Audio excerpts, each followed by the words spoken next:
Alright, looks like we're live. Welcome, guys, to the stream. How are you all doing today?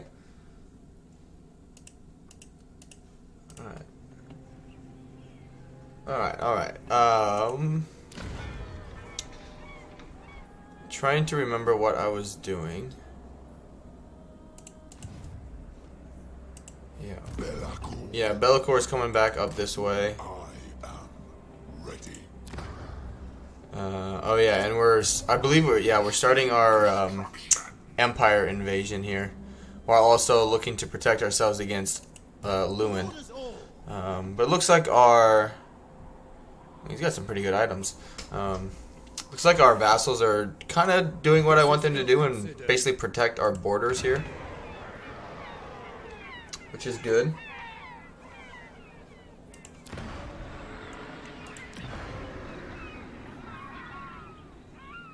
Good, and we're about to get our Mark of Nurgle as well. Let's check. Okay. Does Khorne have any good ones, really? That would be nice. That one I wouldn't really care too much. That's not too bad. If you're going with like a hero spam or something like that, that'd be pretty good. You'd essentially be able to consistently reduce melee attack and defense of a unit. Other than that, nothing crazy. Nurgle I know and like.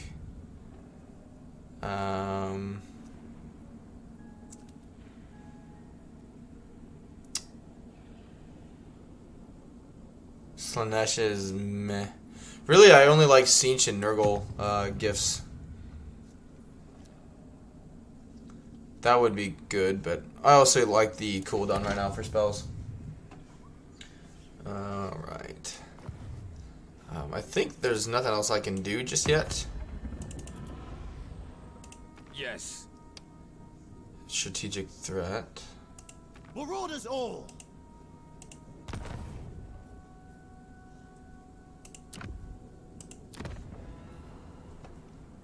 Good.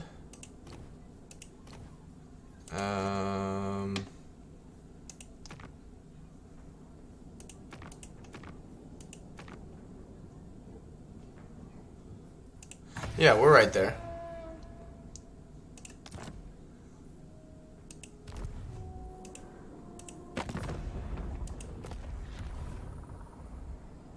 Alright, let's move on.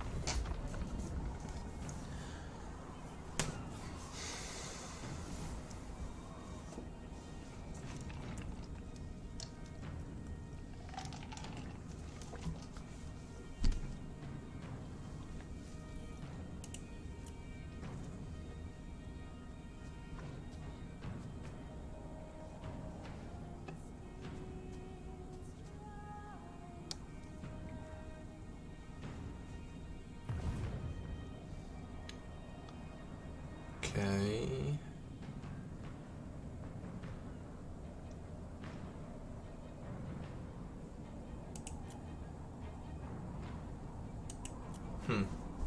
I could just have them like come over here and defend certain areas too.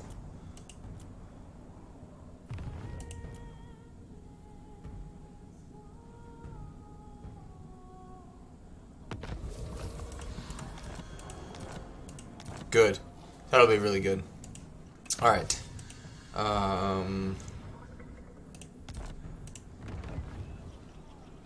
That's crap. That's not too bad. Crap and really good. Okay. What do I want?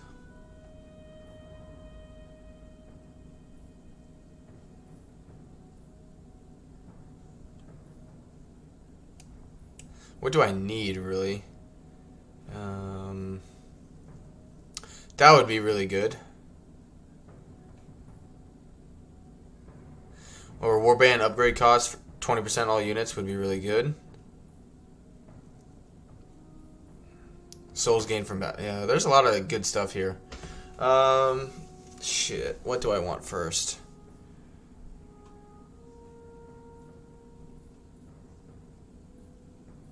We're going to be doing a lot of battles, so do the souls. It will make our marauders expendable, but that's okay. But yeah, do souls, then the Infernal March, and then... Good progress. We actually... This is technically still an undivided unit.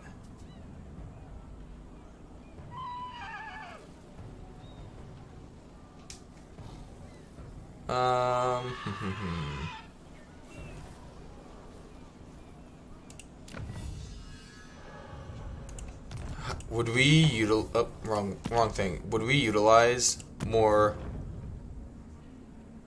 gift and use? Let's see. This would be good to use as well. But other than that, not really anything else. So yeah, go with the souls.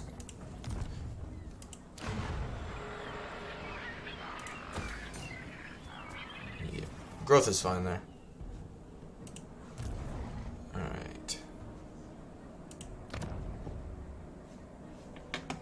Hey Central, how we doing, man? I'm doing alright, gonna watch while playing on the other screen. How are you? I'm good. I'm good. Yeah, it's finally Saturday. I'm glad it's the weekend. Hope your week wasn't too bad. You have my promise. I really... oh, they're just invading Lewin Leonker instead of No, I am the lion. attacking him. Leave the fates.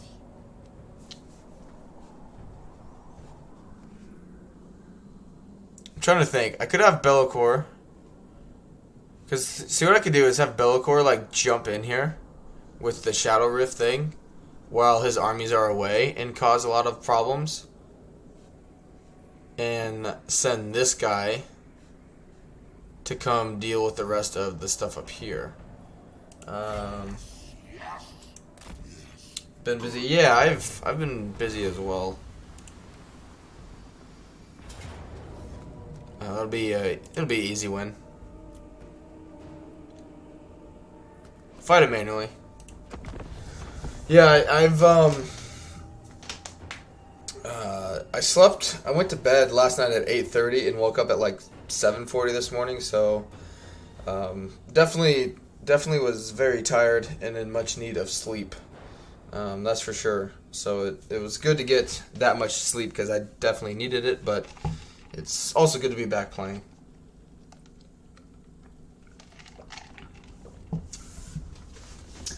Yeah, I got off work fairly early yesterday. It was a pretty easy day, but I got back, I ate, I didn't play at all last night. I kind of just took the night off from it, and took the night off, just relaxed, but then passed out super early, so...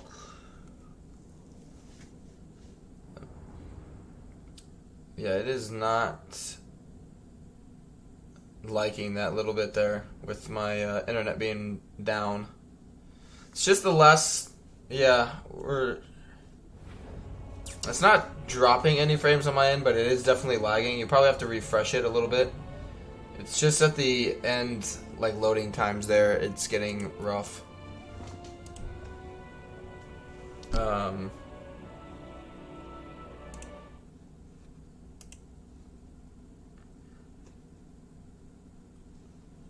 And there, it's green again.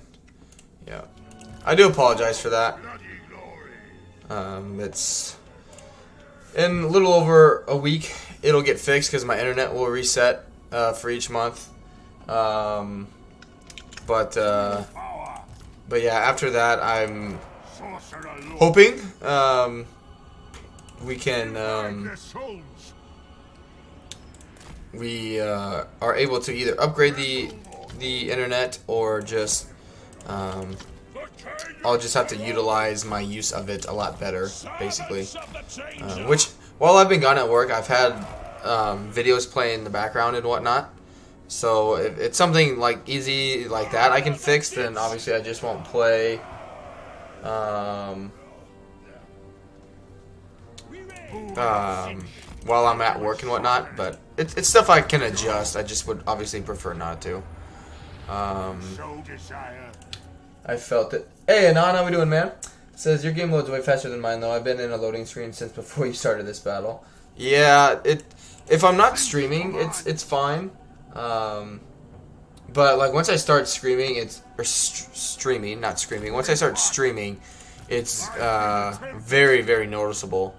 Where it definitely struggles a little more with loading. But yeah, welcome Anon.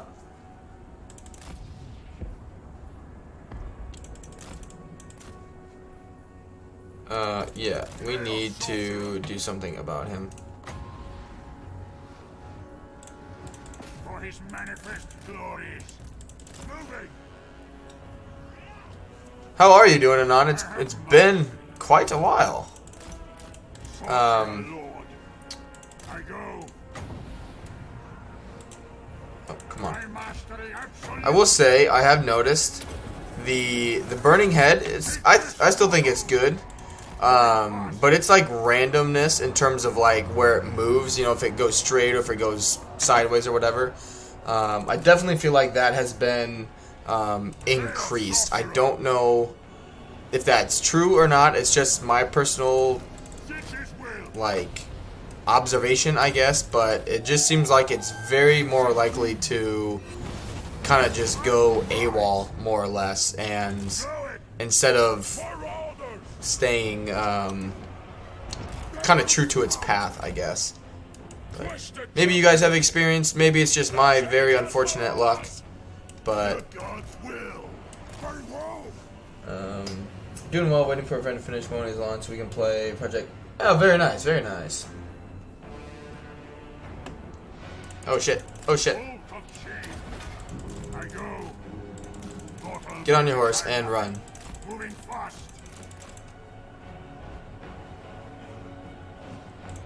I wield god magic. Freaking rotting Leviathan. It almost looks like a spider. You like, or not a spider, like a wasp with how this is set up right there. Yeah, I do apologize about the stream. You guys, I'll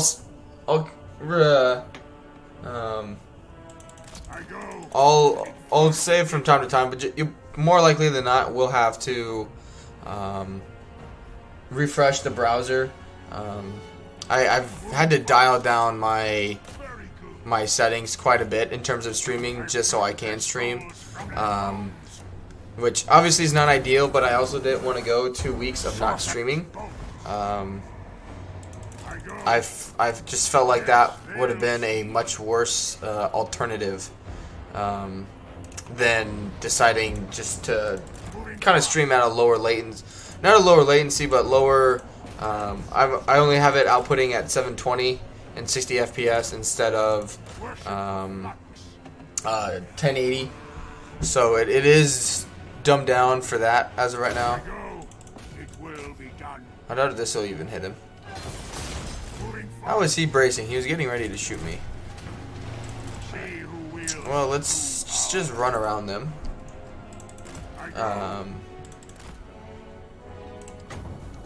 Which, yeah, I'm trying to figure out a way to upgrade the internets here, but it is a work in progress.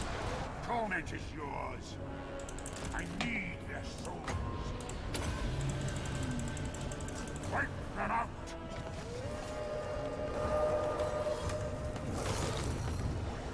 Mortal magics are nothing. Hail, sorcerer. Come on, anti-large. Servants of the changer. Sorcerer Let's just get rid of him. He's just doing way too much damage. There he goes. We're getting some anti-large in there now.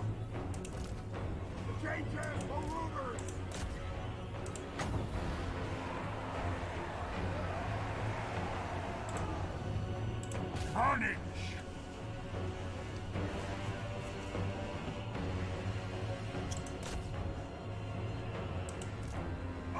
Good. He's going down slowly.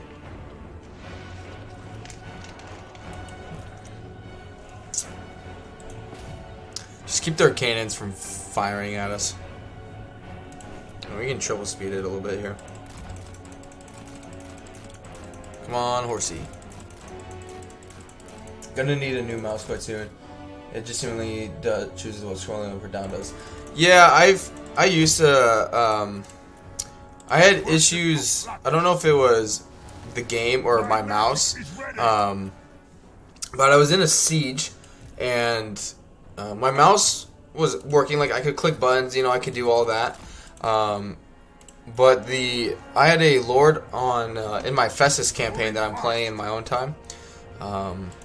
He was on a manticore and he just stayed on the ground, like he was just like literally making like a racetrack around the siege map, and was like just running around in circles, but never flying, just running around. And I had to, like, I unplugged the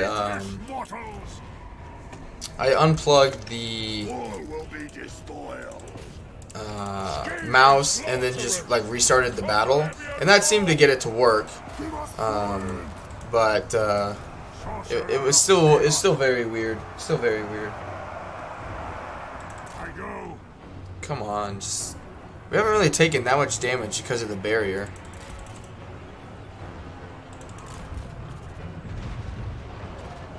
Chaos sorcerer. He does have a spell. I am the only constant. Alright, you need to get your ass out of there, because you're dying. Sorcerer Lord. Sinch commands. Oh, this has been going on for... Oh, yeah, that... Moving fast. Which, I don't think mouses are too expensive nowadays, are they? It's been a while. Like, I got my mouse a year ago. So I guess, you know, it's only been a year, but I don't know if the prices of mouses have gone up drastically. My big thing is, like, my computer, like my graphics card and everything is great. It's my video memory that, like, when I bought it, like, I didn't really know what I was doing, and so I just went with the guy's recommendation, and it's just not a good video memory card. Like, it has next to no space storage, or however it's technically termed. And so unfortunately, to do that, since they're like paired together, I can't upgrade just my video memory card and then you know, have my good graphics card plus that. So I'm gonna have to upgrade my graphics card, which isn't the issue, just because I need to upgrade one piece. So that's my mistake, and something I'm not looking forward to having to potentially upgrade in the future. Definitely not looking forward to that. I need their souls. Will you just die? Nice to see the barrier at work on proper... Yeah, the barrier, I like it a lot, especially Village is really strong with it, if you haven't played as Village yet.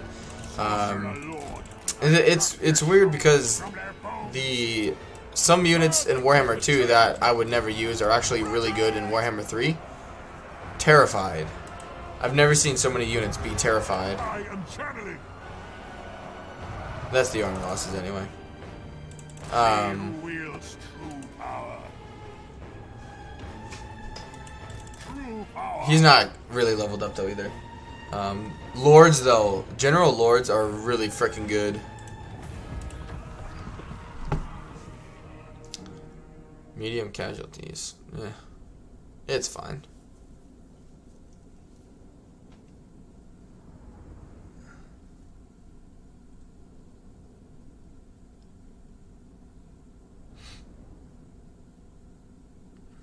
But yeah, the optimization, it's honestly, it's been better since Realm of Chaos.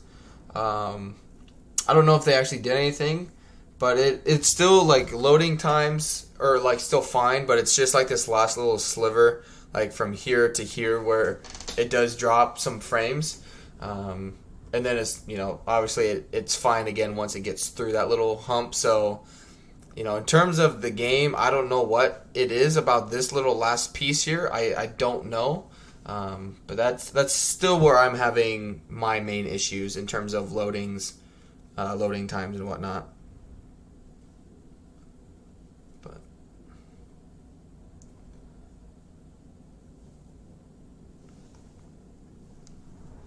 come on, baby. Yeah, like it even wants to try and crash.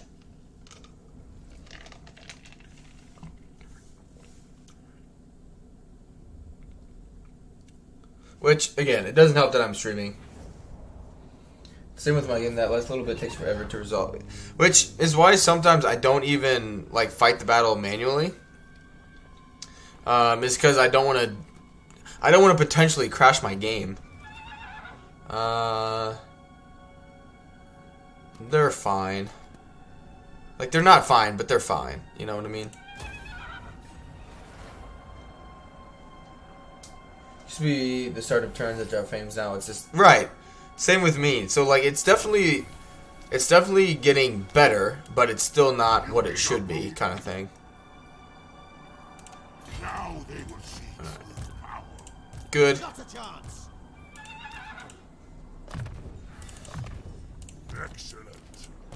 Good. He gets Flame Storm. But yeah, the Lords of Fire, I'm leaning towards, in my Festus campaign, I almost have a Lord that is almost can go to Demonhood. But I'm thinking I might make this one a Chaos Sorcerer of Siege. But I'm not sure just yet.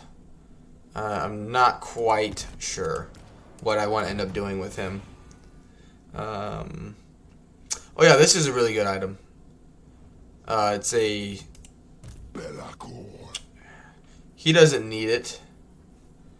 The first demon prince. I don't want him on a chariot. No, chariots are bad. Chariots are only good if you have more than one.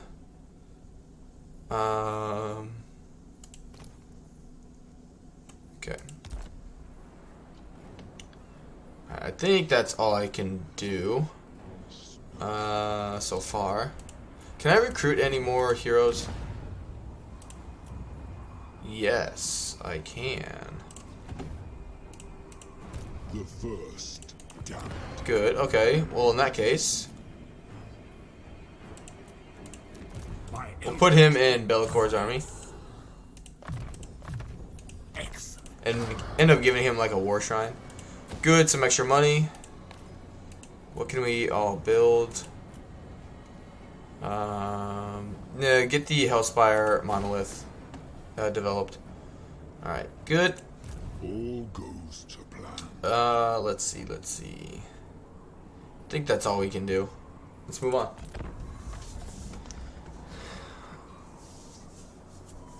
Which I know I pinned a message, and you guys definitely don't have to.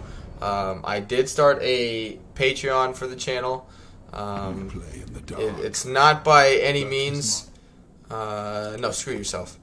It's not by any means a requirement, but if you guys want to support the channel even further, there is the link there in the pinned message if you want to. It's $3. But I hate bringing it up because I just don't want people to think that I'm only doing it for money. That's not what I'm trying to do by any means. But in terms of with my job, it's going to be very hectic coming up. It's definitely going to be, in terms of making money, I'll be making a lot more money with work just because I'll be working a lot more hours. But it's definitely going to put, in terms of being able to stream, and with a child on the way, and our child being here at that time, yeah, we'll definitely upgrade that for the growth. My streaming is just going to be dialed back quite a bit, and so in order for me to be able to keep streaming and whatnot, or to even upgrade my internet, it's not that we couldn't afford to do it. It's just not, with priorities and whatnot, it's just not the right thing to do just yet. Sedgwick, yeah, I'm gonna play. No, no problem, Sedgwick. Again, it's not a become a Patreon or leave the stream or channel or anything like that scenario. Alright, let's attack this guy. This one will be fine. I'll save it again. I just gotta fight it manually because I want a decisive victory. Because they have nothing here that makes me think that they can do any damage to me.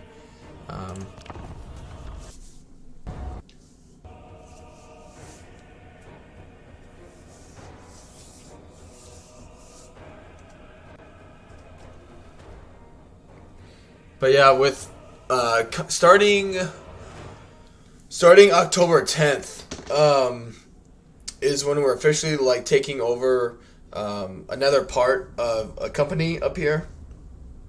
And so like our easy days are going to be like a 9 to 10 hour day. And that's like out of like our peak season. So just like average day in the summertime is going to be like probably at least 8, more likely than 9 to 10 hour days. And then like the month of December, I'm going to more likely than not definitely going to have to do what I did last December, and just not be live streaming because I'm with a child being here at that time, work being what work is going to be. We're going to have family up here at that time. I'll be lucky to even get a video out, let alone live streaming. That's just not going. It's just not going to happen in the month of December. Sorry, I got a hangnail. So it's just going to be very chaotic with work. Obviously the plus side of that is the fact that we'll be. In terms of my paychecks, paychecks will be quite large, comparatively speaking. But they're still going to be, they're still not going to be like, buy a boat and a yacht kind of thing. But it's going to be at the cost of a lot of things, not only my family, but streaming, and all that stuff. So it's definitely going to have its toll. Probably won't be awake enough. Yeah, because especially in the month of December, it's also when we work on Saturdays for a little bit. So I'll have to go into work on Saturday, and then Sunday will be like my only day off for the week. So I'm going to be very tired, nonetheless. And so it's just I wouldn't be making good live streams. When I'm like that, let alone, it's not a good time for me to stream with my job. It's just not. Which all of you guys are understanding. I still, like last winter, I still try and stay in like live streams. I still try and stay up to date, whether it's Legend streaming or whoever it may be, or DM Wyvern and those guys. Like, I try and still stick around in live chats, but I won't have the time really to be doing anything other than that. Plus you have the baby. Yeah, exactly. Like, I'll be up at 3 a.m. probably, playing the game, just because, our baby is probably going to be up crying, or needs feeding, or something, and it's, it'll just be no sense in me going back to bed because I'm going to be up again in 5 minutes doing the exact same thing. So,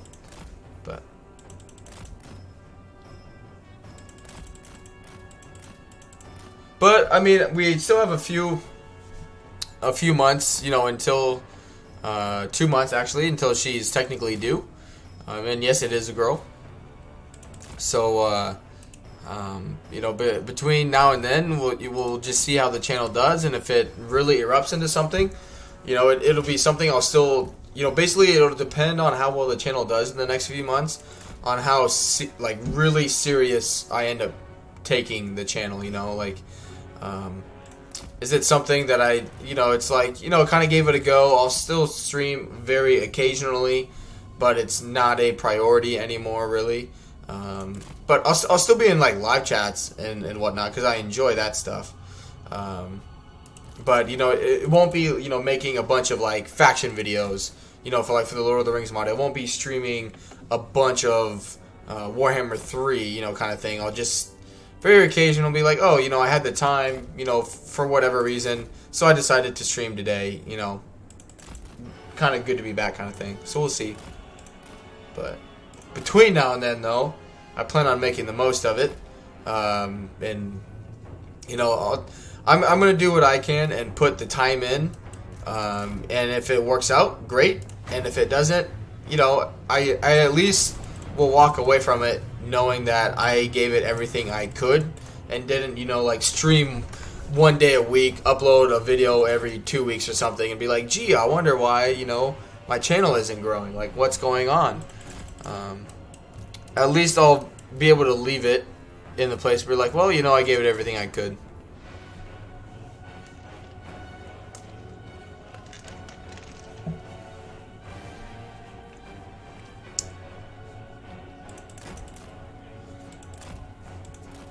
Because even with that, like, I'm accumulating quite a bit of like watch time of my videos and channel. It's just I need to find a way to convince people to actually subscribe, which is kind of weird. Since I made the channel update video and like talked about my channel and whatnot, since then it's actually increased to like 92%, which it's been balanced between like new people coming and new people like arriving to the channel and returning viewers, and so it's still, I know I'm missing something. I just need to figure out what it is. Let's just fast forward this. I don't have the I can't think of it, the like the piercing bolts of burning, or else I drop it on that those cavalry unit, the Marauder Horsemen. Horsemasters, sorry, they changed the name, Horsemasters. Well, then there's the favoritism going on behind the scenes. Yeah, I saw that video. I watched both of them. That's kind of interesting. Because it makes me think, like, okay, you have YouTube playing favorites, and then with the whole, kind of, like Facebook, sharing your stuff with other companies, that kind of thing. Nowadays, with that video out, it makes me think, like, okay, how much of that is being influenced within YouTube, and whether or not companies are paying YouTube to be like, hey, like, I don't know, say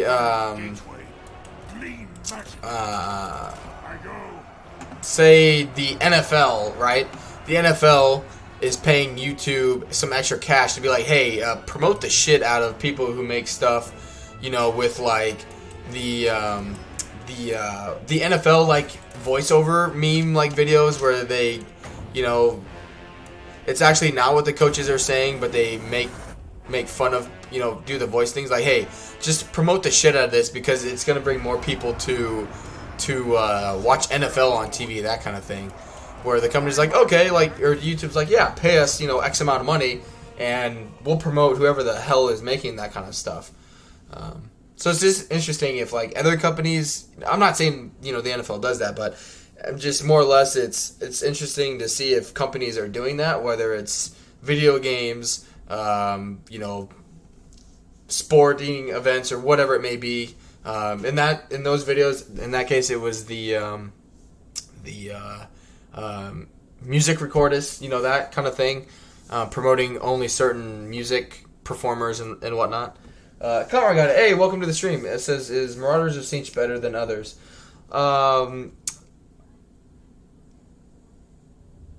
Yes, definitely. It just depends on your personal taste. Definitely Slaanesh and Khorne are definitely the weaker versions. I would put Khorne over Slaanesh. Slanesh's Marauders are pretty shit.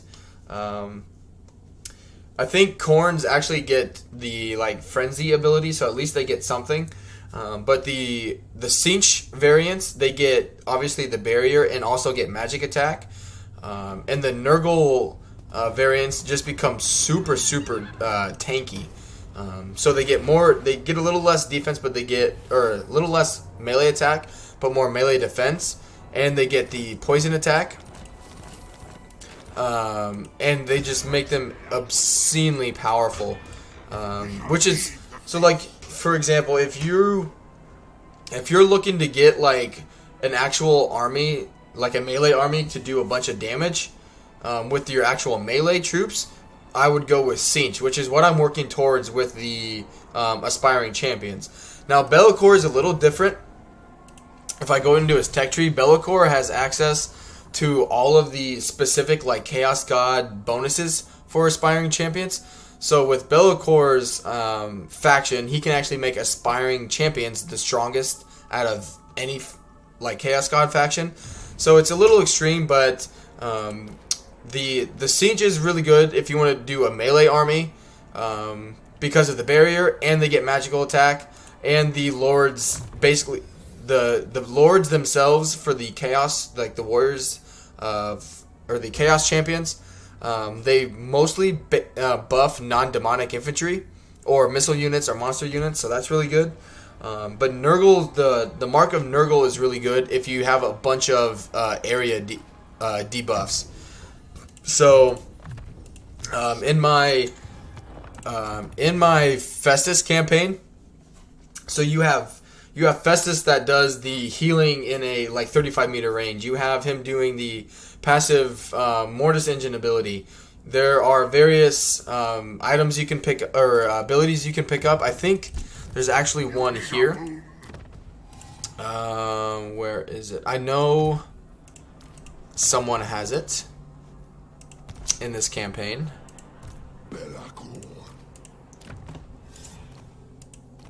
Or I thought he. Well, anyway, there's various abilities you can get that provide missile resistance in a certain like 35-meter radius. You can get physical resistance on lords that have like the Chaos War Shrines. Excuse me. So yeah, it really just depends on what you're looking for. If you want to go with a blob and like area of effect damage and like buffs and debuffs, then I go Marks of Nurgle. And then if you just want to actually just melee, like just power through people, then I go with Cinch. The Khorne, the only thing they get with that is the Frenzy ability, which is good, don't get me wrong. The Frenzy's better than nothing. And the Marauders, the Slaanesh variant is just bad. There's really no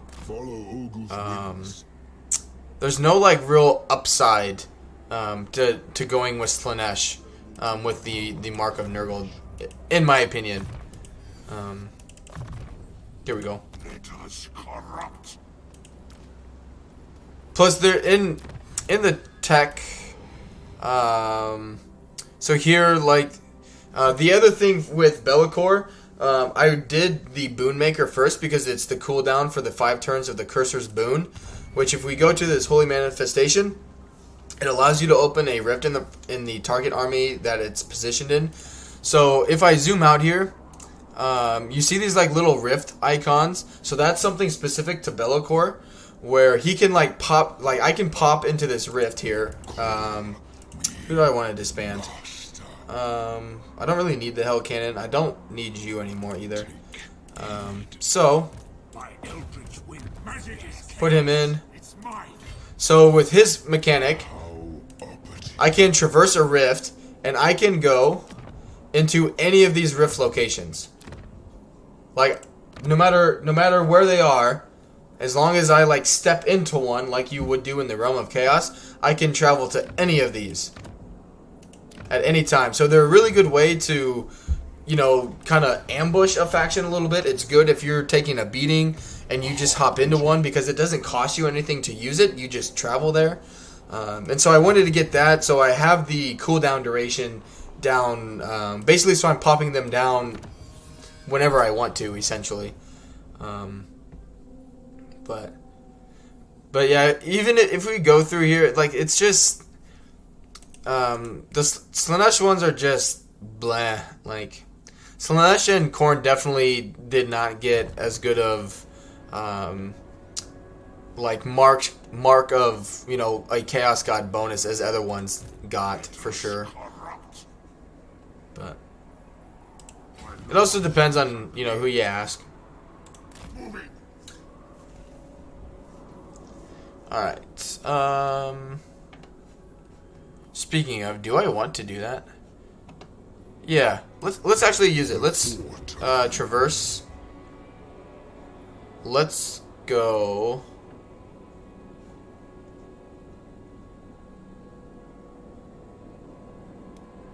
Cause see, like, what I'm thinking of doing is, cause you have, like, Bretonnia is sending their armies up this way, so they've completely left, you know, their actual territory completely undefended. So I reckon that we could take their territory before they even are able to get back and fight me in a battle.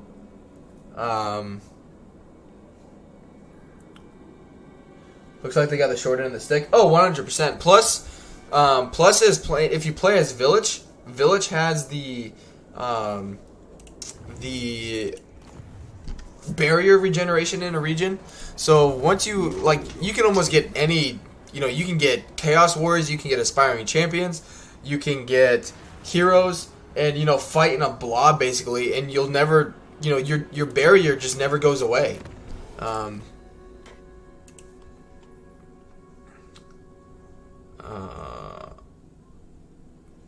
Yeah, I think he's the only one that has that. But one thing that's really cool that I didn't realize that they implemented is this immune to contact effects. That's really, if you think about it, that's really, really good. It can take, you know, if you're going up against Nurgle, it can take their poison attack away. If you're going up against Khorne, and you're playing as Nurgle, it's going to take Khorne's fire attack away that it has on most units. Going up against Kislev, it gets rid of their frostbite ability. All of that stuff, you know, if you think about it, like, if you take, you know, if you have a 10-minute battle and you're fighting Khorne, think of, you know, I mean, that's 10 minutes of your units doing like 15% less weapon damage that entire battle. So you completely get rid of that. That's huge. That's a huge bonus. It's really, really good. They're one of the top tier units just get crunched in combat. Yeah, their units in overall are very very squishy, very, very squishy. Festus is right here. I want to come down here and just get rid of Bretonnia, but I also don't want to meet the High Elves. But at the same time, like, in for a penny, in for a pound kind of thing.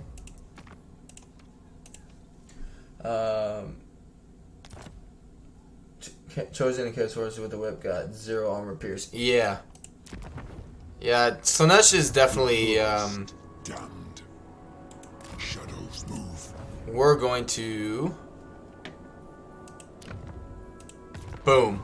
And here we are. This is right.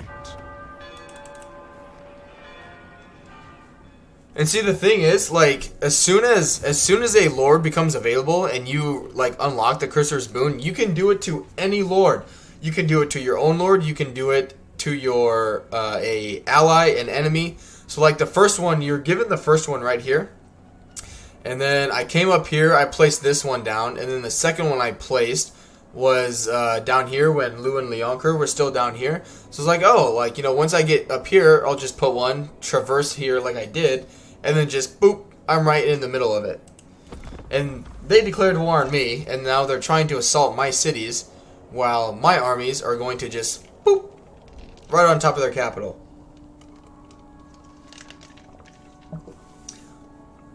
And people said that rifts were bad.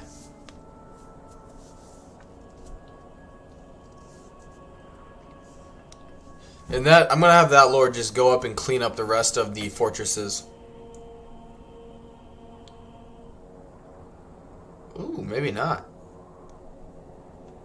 I mean, losing that isn't a big deal. As long as you don't lose the fortresses, who cares? Can they close them? I have not seen the enemy close one of them.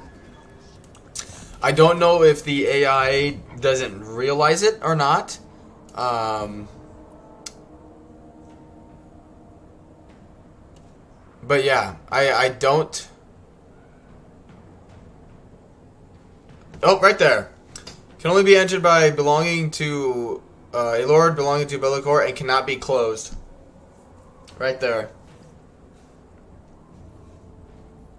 So, I mean, right there, you know, like, okay, if I'm playing a, you know, if I'm going up against Belakor, and all of a sudden you see one of these shadow rifts, you know, appear, because more likely than not, the AI is not going to actually have to, you know, take the time to go through them. They're just going to be like, oh, here's a rift, here's Belakor, have fun, you know. The AI will probably be able to cheat their way out of that one.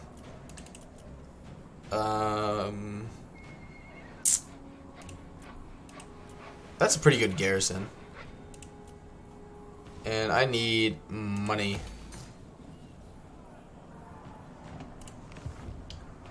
Alright. I mean, if I come over here, they're just gonna run away. This is ill considered. I foresee destruction. Let's see what they do. Move it now. You have my promise. Let's just see what they do. Gifted units. Who cares? Honestly, for the Champions of Chaos, I don't think I've consistently used any of the actual demon units. They're just not worth it. Actually gonna go have fun. I got a birthday party to go to. Hey, have fun, Cedro. Thank you for stopping by, man. Alright. Alright. Let's... Lord of Torment.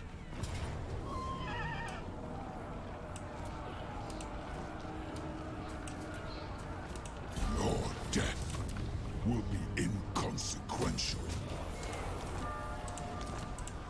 Good.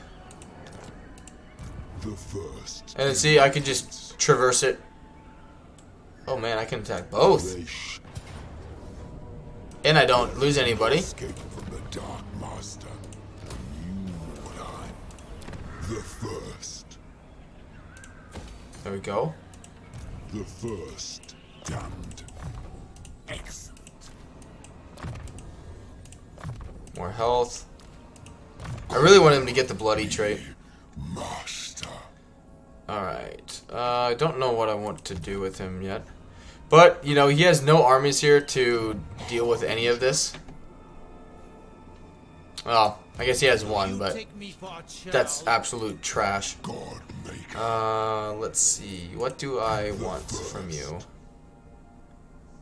Could just make him more of a beast, yeah. Make him more of a tank. I gain. Alright. You.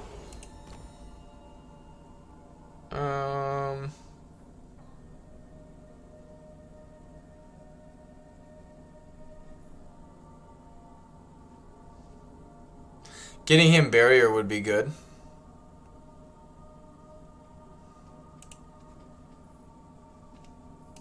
But at the same time, I don't have that many souls yet. So let's just hold off on it. And let's move on.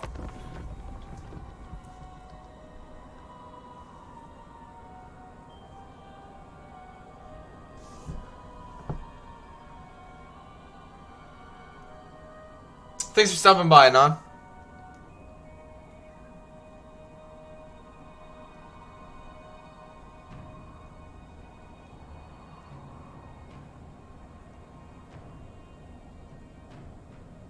Oh, that's fine. We'll win that fight.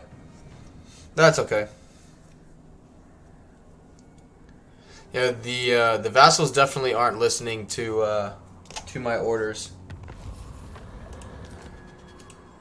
Bring ruin. Right.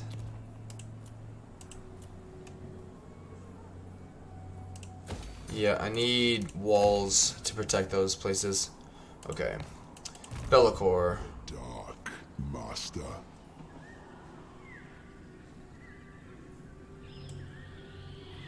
No, because I don't want them to take that. False. I wonder, can you kill him? Nope, don't have the money.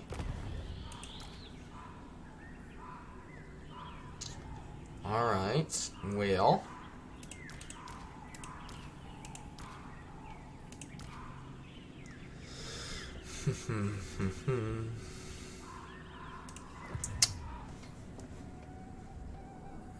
We could definitely win that.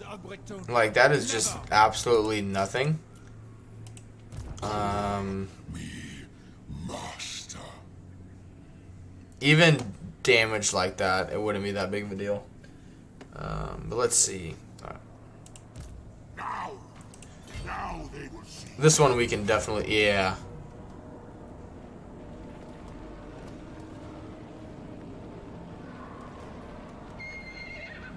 He's on a Pegasus.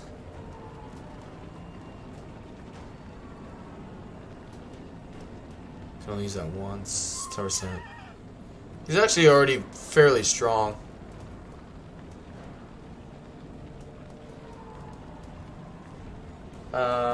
Let's see. What do I have going on around it? Because I want them to get the bloody trait.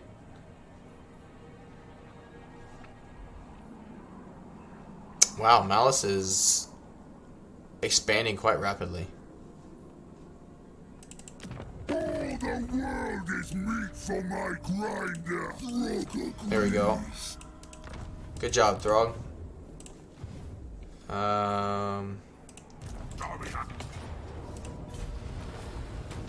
Ooh, we got a helmet Discord too. We repay mercy with destruction. Wow, so good. Good. You need a boon. Yeah. Our punishment's pretty good. Good. Now we see. Good, Arcane Conduit. That's good. Alright, I don't want him to just sit here for this turn. Let's see. He could regenerate as well. Excuse me. But the rest of my guys can't. Obviously.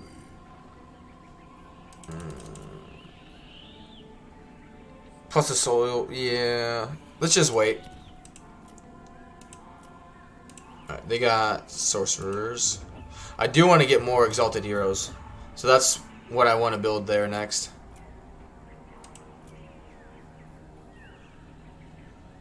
Growth. Let's just save the money for next turn and see what we go from there.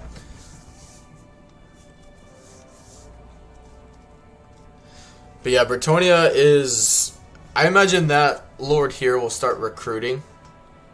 He'll either start recruiting or leave.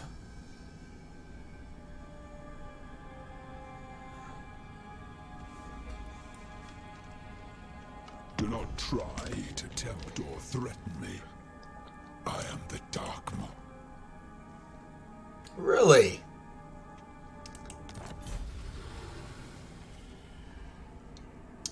Alright. And Wintertooth betrayed him. Because they didn't come... Or, no, they're in a defensive alliance. Never mind. Yep, told you. Called it. So they're gonna die. That's fair. That's fair.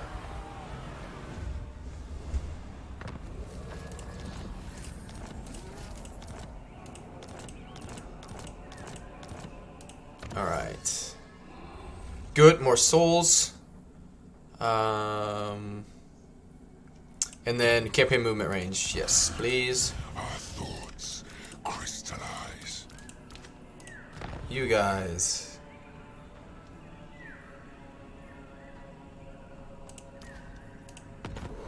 Because we're going to be going up against a lot of cav units. Good. I do like that like purplish blue that they put into it. I think that's really cool. Alright. The first. Oh yeah, you're definitely good to attack there. Break them. And good. That actually works out really well for me. Like, weirdly enough, that's really good. Good, unlock more heroes. Because it lets me take all of this, basically. Rank up while I'm channeling stance. So actually, just force march here. That way we for sure can reach there next turn. I don't want anything like that causing some issues. Oh, okay, good. Do I have access to...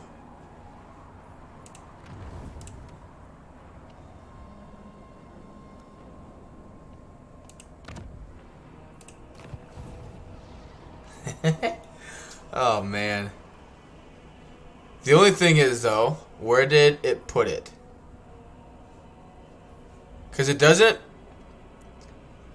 put it exactly, like, so when I put it on, I think it was someone at the Cliff of Beasts, it put it over here by the Twisted Tower.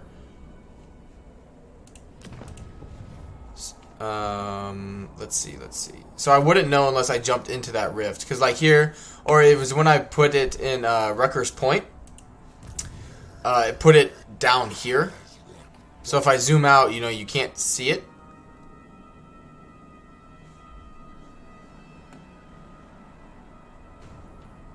Here it is. Yep, put it over here.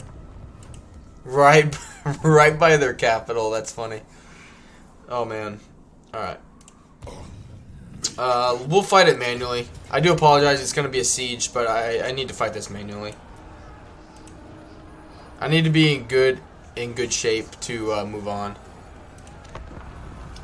But yeah, welcome everyone who's joining the stream. Thank you guys for being here.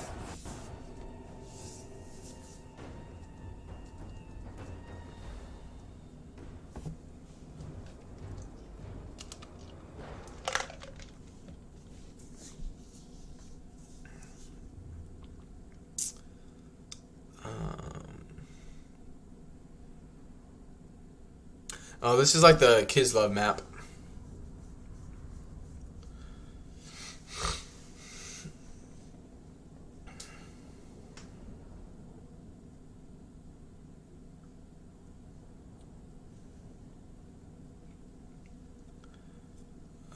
It's just a bunch of absolute garbage.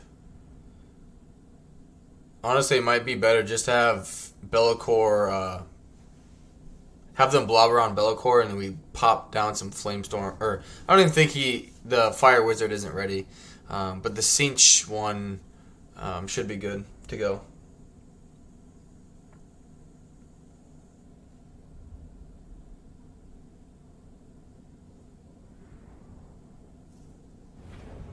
All right, and if not, yeah, we got Cinch's Firestorm. Okay.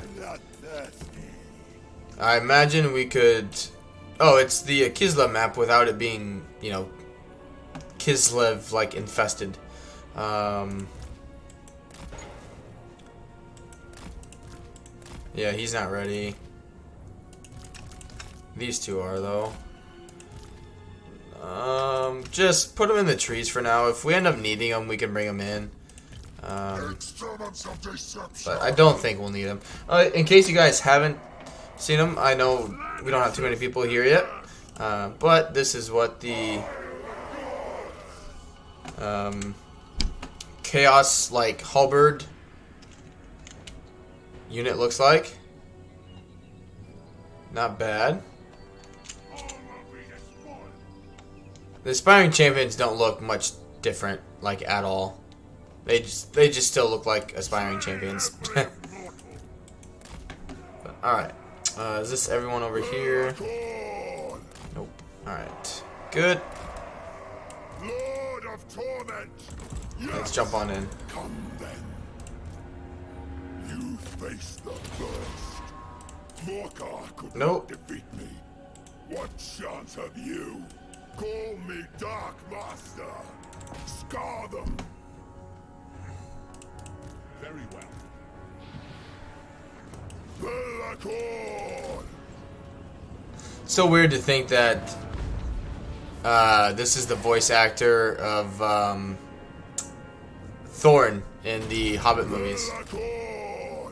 What is that? Oh, that's just the fire arrows. I was like, what is that nonsense? You will run. First damned. Belakor.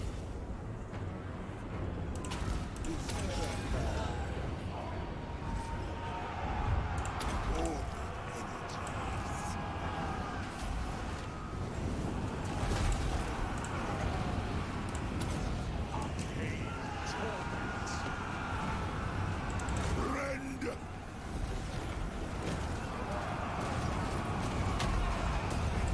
Yes. Fear me. Come on. Need to find a way to get him like a Mortis Engine ability. That would be really, really cool. How'd that one go? Yeah, it's pretty good. Shadows coil.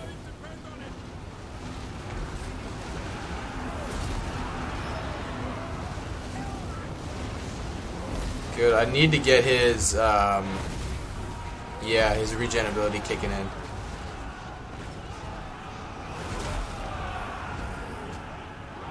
Belakor. Good. Good, good. Hell Cannon's doing pretty good as well. Shadow Lord. But I don't know, I'll probably stream this again tomorrow, and then on Monday we'll start something new, and I'll just continue this in my own time. I'm having lots of fun with it, but I know streaming as early as I have been, with my channel size isn't the smartest thing to do, but it's just, for me, it's about getting the content out to you guys. Yeah, he's regenerating too fast for them.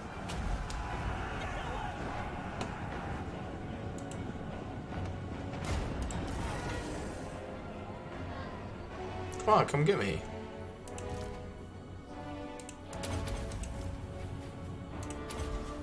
Domain. You will run.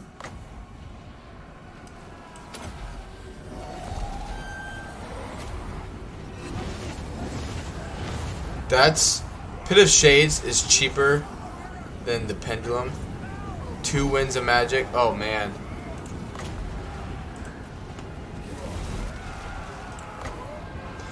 I forgot, he reduces the cooldown Belakor. and the cost of Shadow Magic by 30%. Hey Shaz, how we doing, man? How's the campaign progressing so far? Oh, it's pretty good. Belakor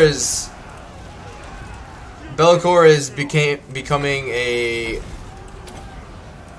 beast. No, like not like, obviously he is a beast, but like he's literally becoming amazing. It's awesome. He can cast the Mystifying Miasma for 2 wins, 4, 6. This is like what am I thinking of? This is like Balthazar Gelt with mental magic worthy in terms of shadow magic. And shadow magic is much better, if you ask me. Much, much better. Feel the power. Belakor. Lord of Torment. Belakor.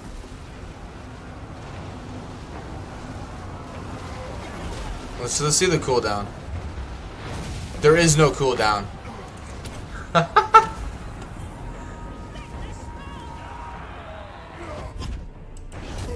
damned.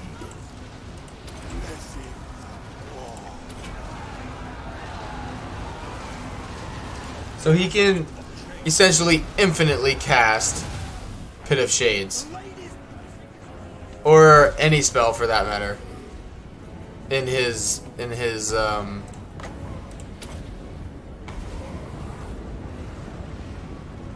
Oh man, this is so good. What is it? I can't overcast it. Not yet, anyway. Dark Master. Scar them. It should be.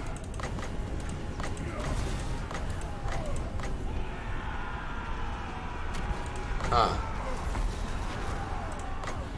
I don't need to overcast it. Magic.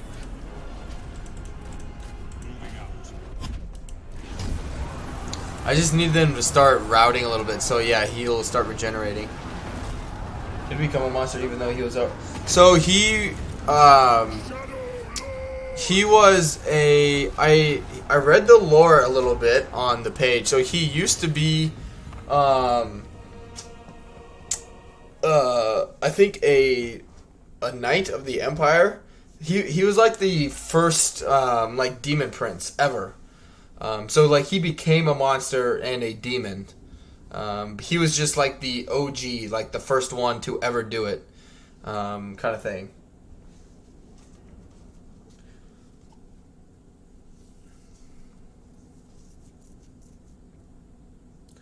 And the spells are always like, oh yeah, and you don't have to like, you know, exploit the game to do anything. It's just in his skill tree. Because once you put 2 points into it, I think it decreases the. I'm actually thinking about it. I don't know how he has 0 or like, you know, 100% cooldown. I know he has at least 60. Because you get 30%, you know, when you put the points into the actual spells themselves, and then he has an ability that reduces it by another 30%. So maybe it's just an oversight thing. But Balthazar Guild has the same thing with metal magic, and it's like 4 and like 5 seconds. There are shadows within. Belakor. Let's do Chaos Undivided. Let's check it out. The gods. Could make him more of a tank. Alright, let's see. So Damned. okay, so here it is. The cooldown is 50%. And he reduces it by another 30, so it's down to 80%. Is there anything? Maybe it's just it rounds up to and just says screw it, gives him up to 100. I don't know. I don't know where the other 20% is coming from, Power. but I won't complain. Lord of Shadows. He's pretty good. He's pretty good. Alright. Nope. I need more money. Growth is good, but I need money. So that's an extra 300. Yep. Take that. Alright, and then we've moved you. Okay. Good. What? Careful, or carry out a on who?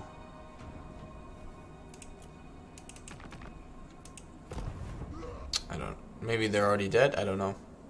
But let's move on.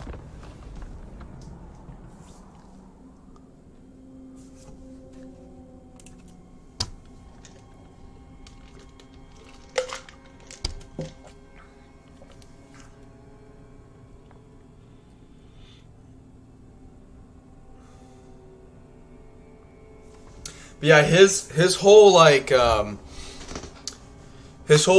spiel in like the Immortal Empires, if you haven't played it, is that he himself is trying to become a like chaos god himself. That's like his like goal, I guess, is that he himself wants to be considered, you know, a chaos god.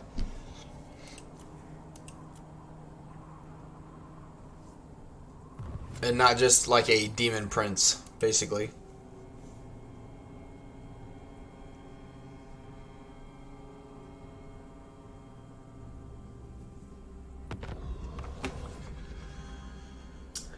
Radiant Ash, welcome to the stream.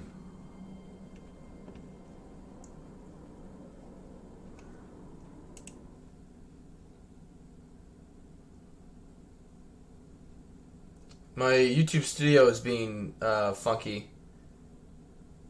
But yeah, welcome everyone who's joining from Radiant Ash's stream. Thank you guys for coming on by. Welcome, welcome. We are playing some Belakor today.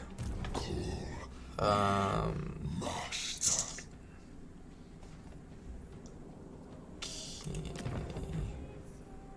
I do need to get rid of that. Let's see. The 4 token.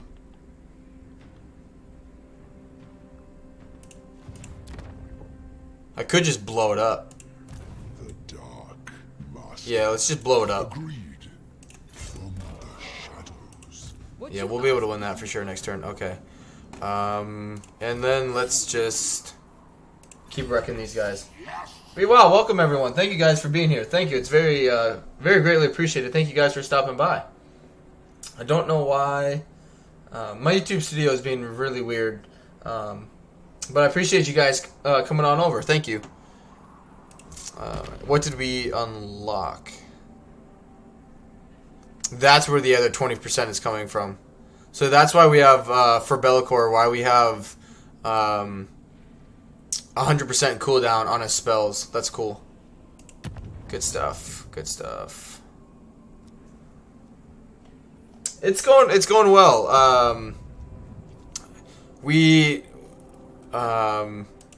I inadvertently have Belakor with 100% cooldown on all of his spells. So all of his spells have like a 50% cooldown, and then you can get another 30% through the Father and Shadow, and then in the Cinch like gift, we have another 25%. So technically, we're at like 105% cooldown of his spells. So in the previous battle we just fought, I was constantly casting Pit of Shades for 6 winds of magic, and as soon as it stopped, I was able to cast another one again. Same with all of his spells. It's like 2 winds of magic for the Mystifying Miasma, like 7 for the Penundral Pendulum, like 4 for the Embedding Foe, and like 3 I think for the Mind Razor spell here. So he's really, really good. Yeah, I didn't realize it was doing it.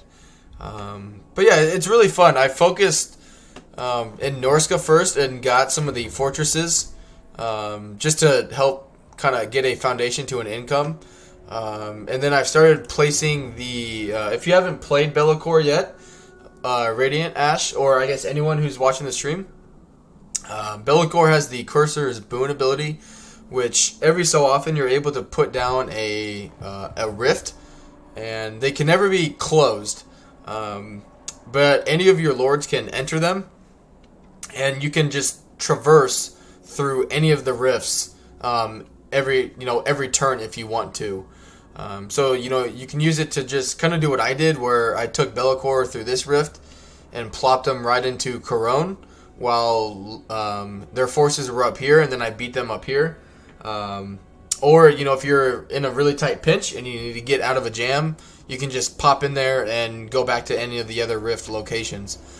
So I'm kind of using Norska as like my island of like safety kind of thing, where I'm trying to get the fortresses, and then I'm keeping a few vassals and just telling them to defend my cities while my armies are out, destroying and pillaging. They're just protecting my area. Never thought I would hear income in Norska in one sentence. I know. Belakor also makes a load of money in post-battle loot. So I wouldn't say that you could do like a corn campaign and just go in the red economy, because you're not gonna fight a bunch of battles every turn. But yeah, you're able to make quite a bit of money through post-battle loot. But the chaos buildings themselves, if we go to Albion, they make quite a bit of cash, or I guess favor in this campaign, and a lot of the buildings themselves, if you haven't played them, provide a certain percentage increase to your income from the buildings in that region as well. So that but you can only do that in fortress or dark fortress site locations. So like even though I'm in Norska, like this settlement here isn't making me any money. So if you wanted to, you could just gift the other settlements to your vassals, if you're able to. Sorry, I got something in my eye. That way you don't have to worry about defending them, because Norska themselves can put in like a garrison building and actually be able to defend it. Where the if I go to like the Grayling Moot, for example, you only get 3 extra units on top of the 5 you start with, and they're really low tier units. They're just not worth it in my opinion. All right. All of that's let's take a chance. Fuse those two. Ooh, wow, we got another. The Crown of Everlasting Conquest is really good because it's regeneration, constant regeneration. I just don't want to put it on him yet because I don't want it to get stolen. But let's hop in here. What's his army look like here? No.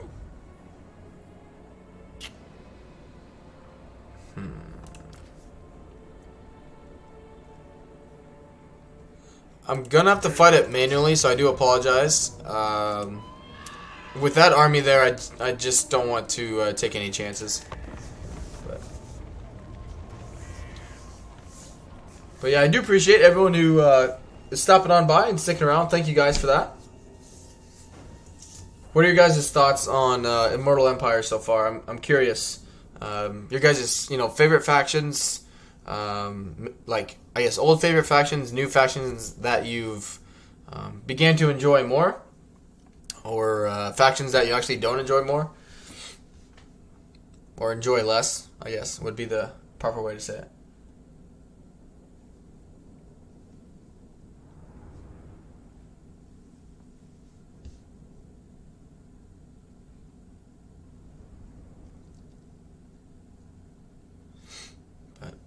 If you can't stick around, I totally get it.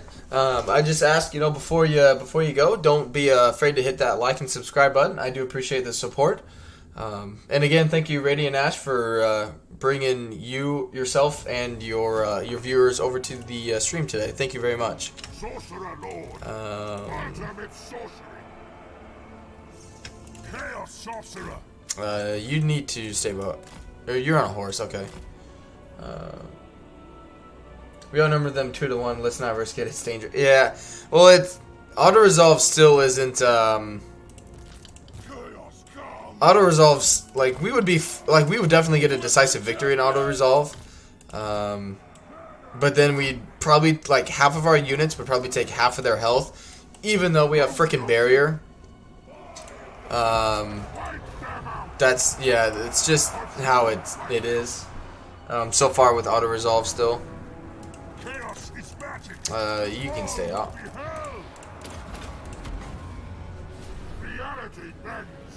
I will see them burn.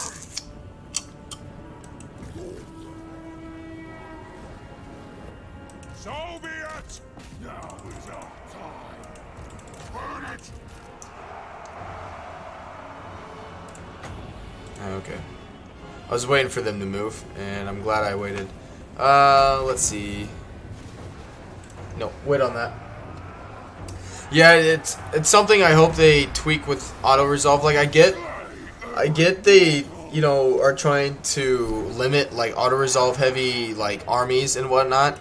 Just having people spam armies that are just really strong on auto resolve. I get that, but at some point it gets just repetitive and annoying that you can't auto resolve a battle like this, where I should take absolutely no damage, but I have to fight it manually because I would. A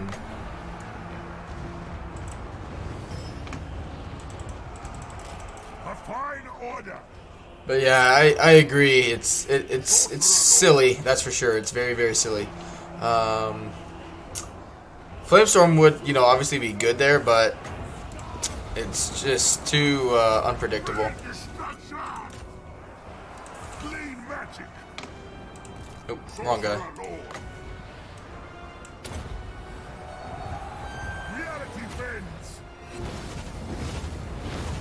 Nice. I am the only constant. Alright, let's see, let's see. The Changers, Marauders!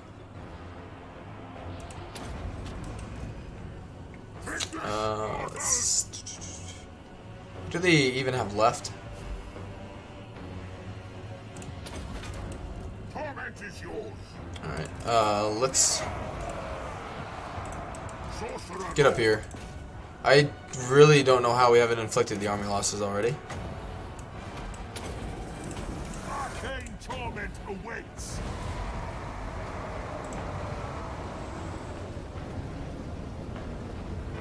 Yep, come on.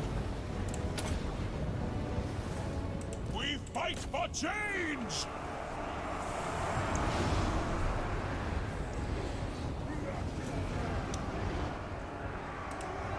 Yeah, I really... we've taken a little bit of damage on our lords, but that's not that big of a deal. I guess I could give them the because I have 2 of the regeneration items. Sorry, I forgot the word I was looking for.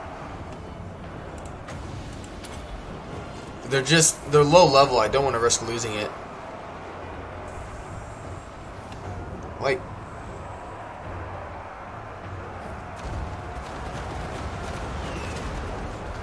Sorcerer low. come on. Bolt of change. Scheming slaughterers. That won't work. I actually want to get rid of that. It's not a good. It's not a good ability. Alright, get out. One more wind.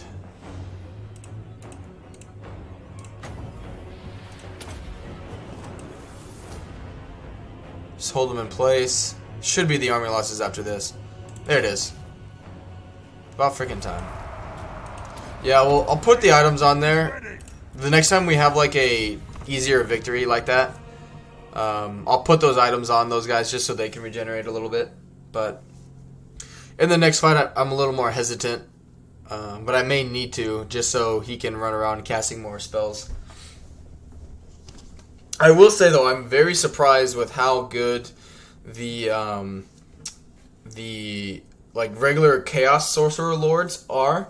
I wouldn't recommend getting the like the melee variant. They're exactly the same. It's kind of weird.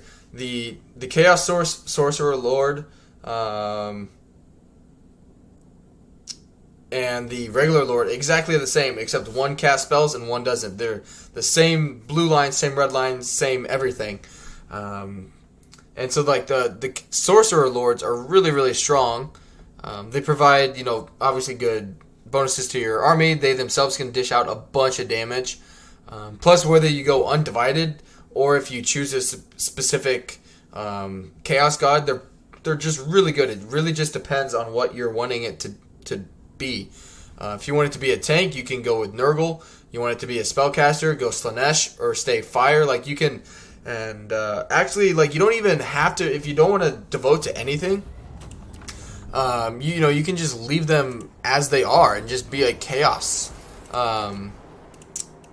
general, because they have access to 4 different mounts: a horse, a shrine, which I wouldn't recommend the shrine as your lord, just because you can get a manticore and then a dragon. You can still have fire magic, and you know you can keep him as you can make him a demon prince, a demon like fire wizard, or you can do siege. I mean, they're just really, really strong. If you're unsure, I will say, because fortunately, I had the idea to do it before I actually chose a path. If you don't play on Legendary, save the game. That way, you know, if you're unsure what like devoting to a lore looks like or does, or if it gives you special skills and you do it and you're like, well, this is quite shit. just save the game, reload, try something else out. Because I didn't do that in my Festus campaign. I'm doing in my own time, and it kind of bit me in the ass. But fire is really good, cinch is really good, metal is okay, Nurgle is really good as well. Let's make his no. Yeah, the Devoted of Chaos is really good because it gives you more souls after battles. Yeah, that's good. How not to lose items, don't die. How not to die, regenerate. Oh, I know. They should just, they're chaos. They're twisted enough. They should just be immune from taking damage. I wish it would tell you which gift you unlocked. Here it is.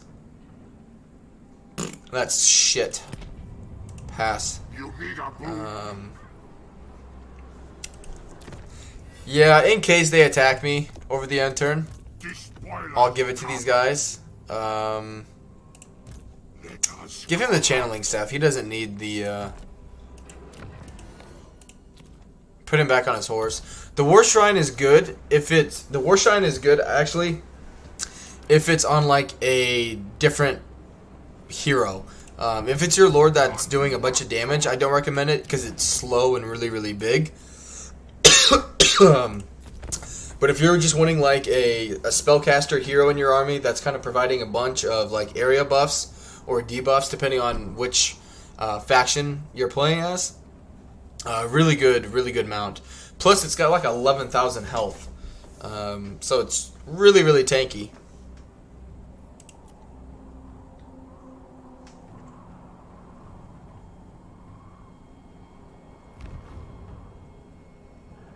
Azazel is really good as well if you have not played Azazel. His fact, it's Slanesh units, so they're meh for me. I like Slanesh, I do, but in Immortal Empires, there are a lot of stronger factions, in my opinion, than Slanesh type units. But Azazel himself is really good. I don't know if I'll be able to see his stats. Yeah, I can't see his stats.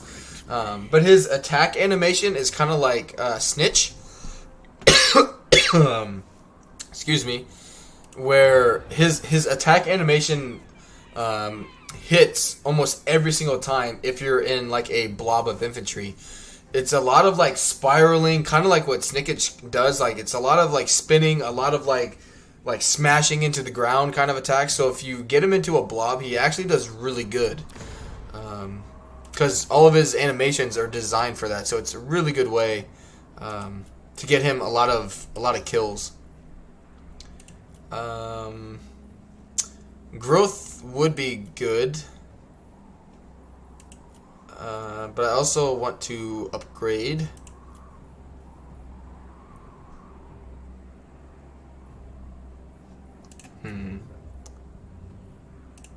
Heck, that's a really good missile resistance and physical resistance. Yes, please. Let's send him. I don't know where he'll actually go yet. For now. Yeah, that needs growth the most. But yeah, thank you all for sticking around. I hope you guys are enjoying it. Feel free if you have any, tips or tricks. Feel free. Or if you just want to watch, that's totally fine with me as well. I just appreciate you all being here. Alright, let's... Alright, well, we met the High Elves now. I see the winds. My people have... My Alari Prince Ulf-One's defender.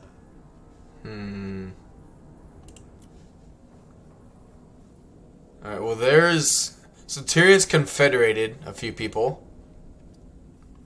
No glory. Only service. Nikari must be getting his ass kicked.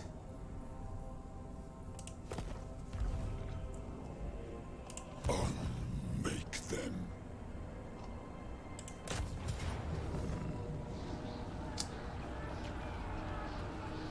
I would So the only reason I want to auto that is because I want him to get the bloody trait. I keep calling it the bloody trait. I know it's not called that, but you guys, I think I know what you mean if I say the bloody trait. And if not, I can explain it. Basically, it just gives him more health points. Or hit points, sorry. Health points, hit points. But also, it'd be better to fight it manually so we get more experience for him.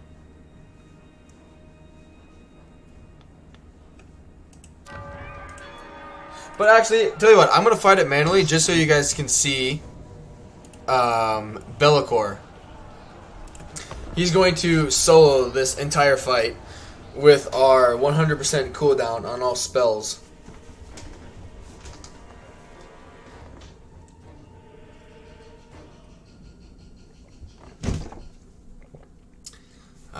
Yeah, I don't know if you could do it with Village. It would depend. If Village has a 50% cooldown on his spells, then Village would also be able to do it. In his faction only. Belakor is able to do it just because of his... Sorry, no. He would have to have a decrease to the cost... or in the cooldown of siege spells as well in his like special tree, which I haven't played Village yet, so I don't know if he does. But he would still be able to reduce it by 75%, which is still pretty freaking good.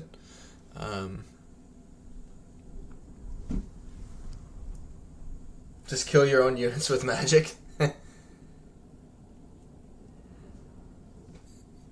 I mean, yeah, if I want to get the bloody trait, but I mean, I could just auto-resolve that and take out the enemy instead of doing that. We're just gonna bring them back here so they don't get shot, and that way he can do it himself. Because he has regeneration.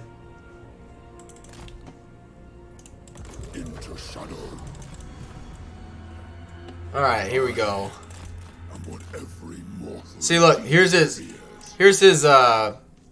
magics. So this is after I've completed like his magic line, as well as getting his 30% reduction in his 30% cooldown reduction, as well as the 30% cost reduction. So I got 2 wins in magic, 4, 6, 4, and 7. And he's got, 11,000 hit points. At once. Come then.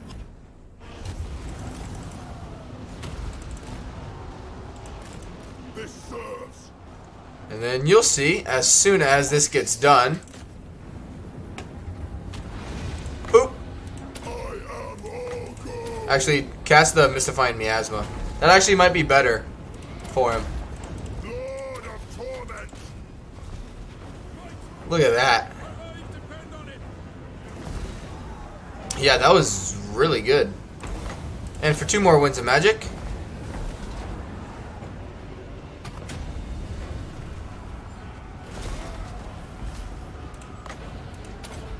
And we'll start regenerating as well because we have enemy units wavering.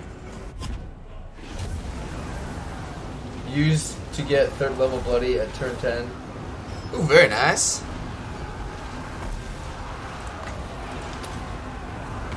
He's almost like Balthazar Gelt with metal magic. What do you mean? Use to get 3rd level bloody at turn 10 with Tomb Kings. I don't know what you mean. I don't play Tomb Kings.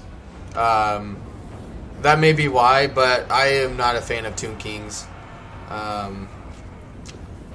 think they're a very... It's just my personal taste. I just think they are a very slow race to get going. But they're just a very... Because they're so slow for me, like, to get up and going, they're just too boring. Like...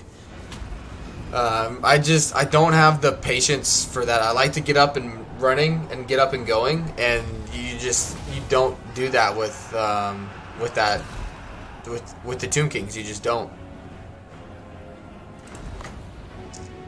Feel the power.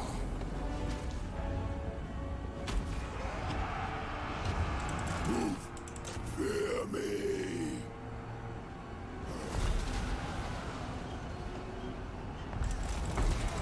Through shadow. Scar them. Come on, one more wind. Oh no, come back. No. I want you to be in this blob. Spell casting. Ah, what a turd. I want to share my love. Into shadow. At once. Ledger domain. Come then. Oh yeah. Yes. Oh, are you playing as Gee. My coronation. Shadow magic. Come on, cast it so I can pop this down. Good stuff. Good stuff. This is him only at rank 24 too. I have his entire melee line to go down to make him even stronger. I can increase his campaign movement rate. You know, still there's a lot of things I can do with Belakor yet. But if you guys do end up playing Belakor, highly recommend get his magic done first. Don't even worry about the 5% campaign movement range. Just get his magic done, and then get his special line. Reduce that the cost to shadow magic for him.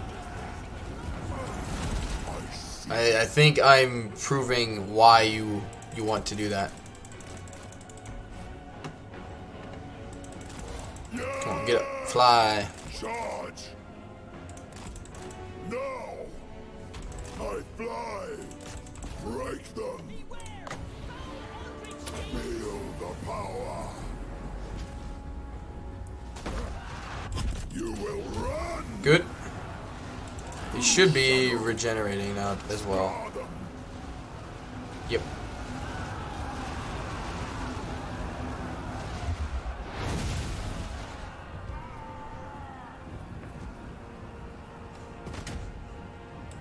So I wonder how it's at 0.16 now, and it's only at 20% intensity. Spell casting. This is just a big balance of power. Rend. What do they even have left in terms of a balance of power? Nothing. But yet we still can't get the army losses on them. Shadow. Alright, let's just fast forward it.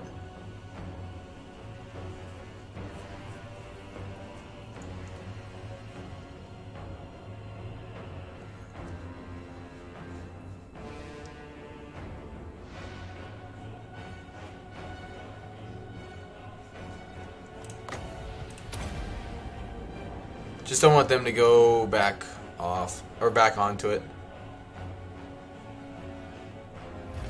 There it is. At once. Hey Bonnie, welcome. Have to try Belakor Ironhammer tonight. Yeah, I've seen a few people play as Belakor, and I've seen that he's been changed a little bit. Some things have been improved, and some things have been nerfed a little bit. But yeah, the dwarves. I'm actually excited to play the dwarves because they're, you know, with how melee has been adjusted, you can actually use their melee infantry a lot more. Which, you know, depending on, you could always use them, but I do play on very hard battle difficulty. So in Warhammer 2, that was that was very difficult to do. And, you know, not have to recruit an entire new army the following turn or after the battle. But yeah, I watched Legend of Total War's campaign he did of Grombrindle, and it was, for me anyway, it was nice to see that you could actually use melee infantry and rely on them a little bit more. They nerfed, yeah. So his like special skill like line, and he used to provide like plus 40 relations to dwarves. Now it's like plus 5 or something like that. But yeah, that's the one that's on the top of my head. I don't know if there's another one that they nerfed, but yeah, they basically made it. Which Belakor was the lord you used a lot of if you wanted, to play as anyway. If you wanted to do confederations, that was the lord you used because of his abilities to help with that. But not anymore. It's a that plus 5 is it's not gonna go too far for you. Good. Yeah, screw it. Let's devote him to siege.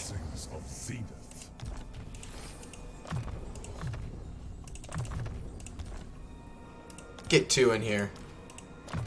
One of his answers have been nerfed. I'm not sure. Yeah, I'm not sure. The first damned. Good, get him some more melee defense. I would say, I would think overall they would actually be, stronger because they're ethereal. So the only way you could really hurt them in Warhammer 2 is if you had magical attacks, or like magic, like spells, that kind of thing. But sorry, it's the opposite. Before I finish that statement, it's the opposite. They would actually have been the heroes would have been nerfed because spell resistance only affects spells and not magical attack now that it used to in Warhammer 2. So yeah, his heroes would have been nerfed because it's spell resistance now and not magic resistance in terms of damage. But hey guys, guess what is about to happen? Okay? Guess what is about to happen? Terrain. It's not a siege battle. No siege battle. I've actually had quite a few open field battles in this campaign. Obviously, I've had a lot of sieges, but by and large. But yeah, I didn't even realize that, Bonnie. But yeah, they. It's not necessarily that they nerfed them directly, but inadvertently made the ancestors weaker because of them changing magic and spell resistance.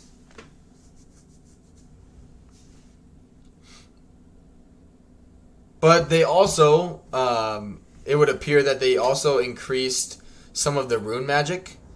The whatever damage dealing one it is, like the ring wrath of the rune of wrath and ruin, I think. Say that a couple times fast. That one has been increased a little bit, I think, in terms of damage. I think it basically does more like splash damage kind of thing. Alright, let's we have barrier.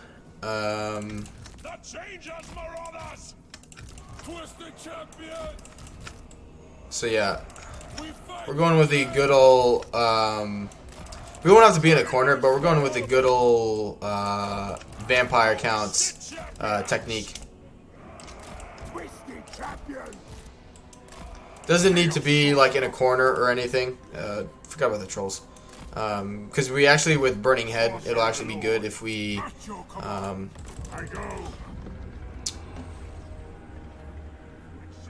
yeah, and they're regenerating now too, so that's good. Oh man. Alright. You actually go in the middle.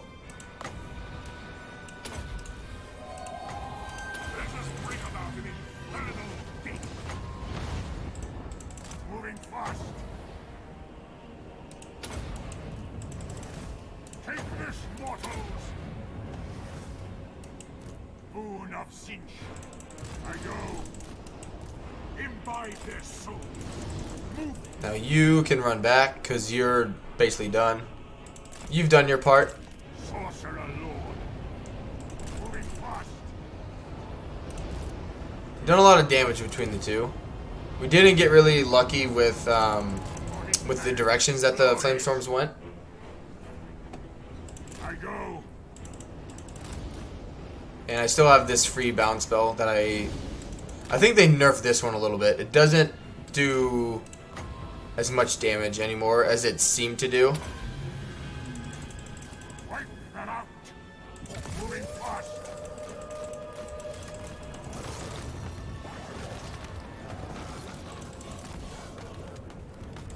Come on, come on, come on. One more wind.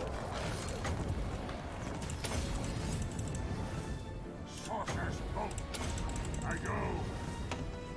Alright, now you... As soon as that finishes, we need to get him back too.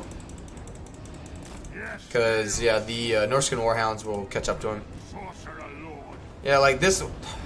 Go further! There we go. Thank you. Burn baby during disc... There we go. Finally, they walked into it a little bit, but man.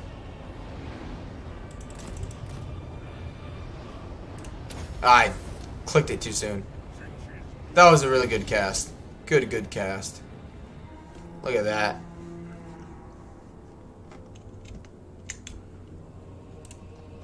Look at that. Lovely. You love to see it. My mastery absolute. Alright. Changes, marauders.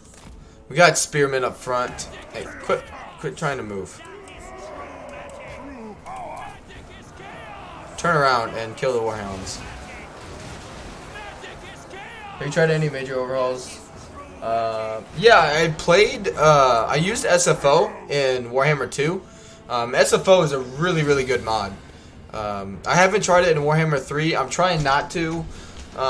Just with how, like, not fresh of a game anymore, but especially with Immortal Empires, I don't really use mods in general. The only reason I use mods, well, I shouldn't say that. I use the one button respec mod. When it gets updated, I'll add that back on. But as of right now, I don't have it active. But I was kind of thinking they would have implemented that with Warhammer 3 Immortal Empires, but they obviously didn't. But I hope they do. But yeah, I did try SFO out until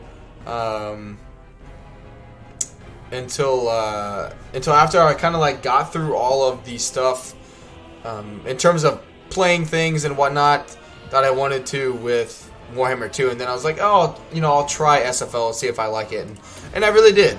The guys who do, or the team that does SFO are really well done. Sea-Doo says nice art. Hey, thank you. Thank you very much, and thank you, Sea-Doo, for being here. Thank you. I've seen quite a few new names, so thank you guys for being here. I do appreciate it. I bring a tempest. Yeah, the Burning Head seems to just be a lot more random in its path. I know there's a chance of it, but it seems to happen a lot more in Warhammer 3. I'm taking a chance that it doesn't swerve right into mine. It just seems to happen a lot more in Warhammer 3 than it did in Warhammer 2. Which, I don't know why. I don't think that should be something... Arcane torment awaits. I don't think that should be something either in the game. If you have, in my opinion, if you have a wind spell like that, it shouldn't randomly, like it doesn't even say in Warhammer 3 that it has a randomly moving area. It says small or medium forward moving area of effect. Doesn't say that it has the chance to curve, doesn't tell you anything about that, doesn't warn you, just tells you like what it should do, and then it just immediately derails. Bonnie says, yeah, same here, it's great in Warhammer 2. Yeah, I think they did a really good... Some factions I like it better than others in Warhammer 2. Other ones, I think they went a little extreme with it, but for the most part, a lot of factions in Warhammer 2 with the SFO mod, I like a lot more. Which oddly, the thing I liked most about SFO was the rebalancing of melee units in it. It was the biggest thing I noticed. Was the fact that I could actually use melee units in SFO. If my head was on fire, I'd move pretty randomly. True. I get that. But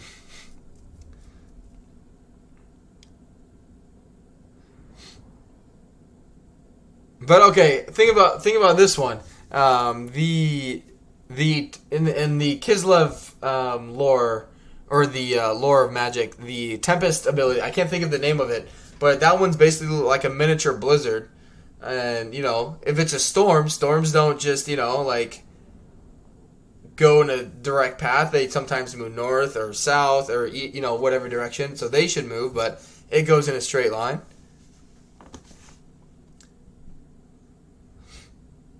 So, on that one.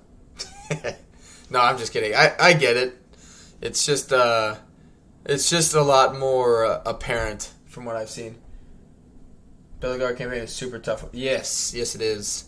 On the flip side of that, Ungrim Iron Fist campaign in SFO is actually really fun for me compared to regular Warhammer 2, in my opinion. Yeah, take the money and the souls, and we'll be able to fight them again.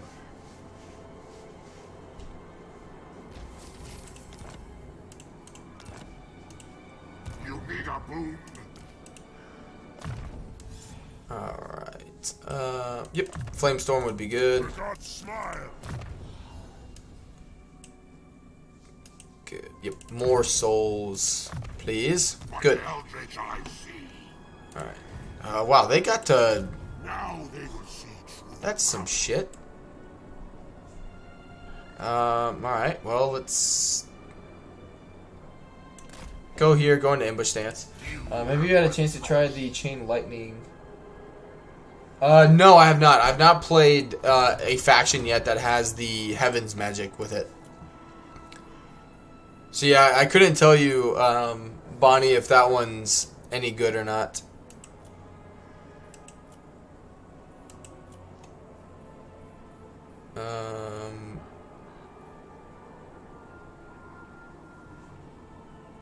No. I need growth, I guess, more than anything. That's getting growth, which is good. Doomkeep could use more growth.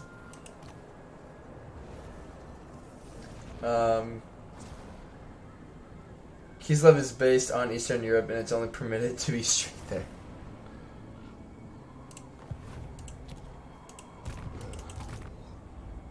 Call me master. Oh wow, we got a much larger line of sight. Which I imagine over the end turn these guys will declare war on me. I don't know why they wouldn't. Being the AI, they're like, oh, we don't like you. Okay, bye. Don't care if it's strategic or not, we're just going to attack you. Which is fine. I'll go into the donut here and wreck them. Ah, there we go. There we go. Which I probably could afford another army, to be honest.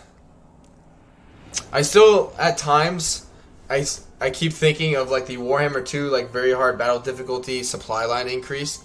So I'm like, oh, like 4,000, you know, I think is what I have, like 4,500 like gold or favor playing as chaos per turn. I'm like, yeah, that won't afford another army, but I might actually be able to get away with it. Excuse me, here. Not the ever chosen. Why should I? Oh, that's the placeholder. Since Albric is gone. He's in Lustria. God maker.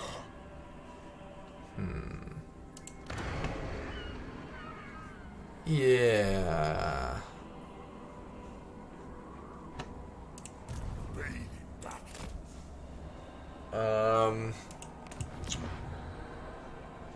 And I could get an army really quickly. Like, really, really quickly.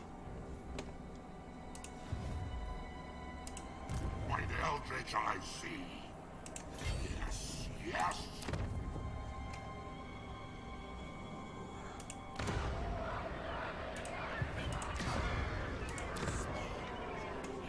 I think Azazel's coming towards me. His thing is he just needs to keep fighting. My lord Sinchakris. Garbage and badly wounded. Well, in that case, we'll be fine. Even if they come here, we'll be fine. Like jointly, we'll be totally fine.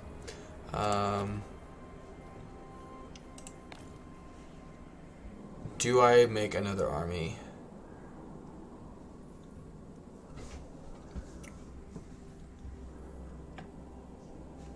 Let's see.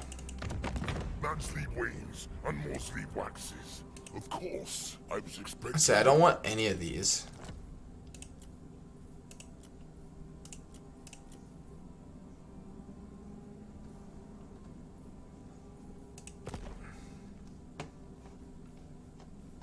I just want to see who will pay me the most for him. Jill the Uniter once spoke to Chaos Filth. 3,000. Or what was the Red Duke gonna give me? Rage all you wish, minion. But know that I am no 2,000. Alright. The 4 token. Do not. Yeah, because I want to get rid of Corone and come over here. The High Elves can come up here. I don't care. Alright. Congrats, it's your lucky day. Could hope to best me. I suppose so. Thanks for the money.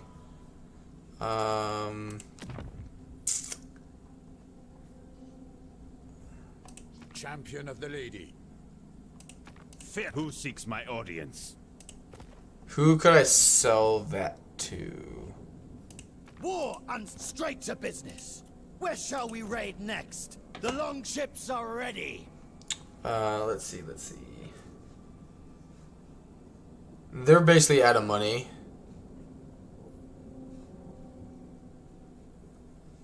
And we can just hold on to it for now, I guess. Just hold on to it.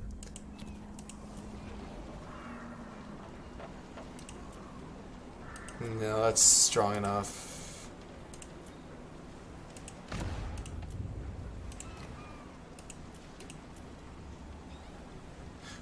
Character experience gain is really good. I think I am going to recruit another lord.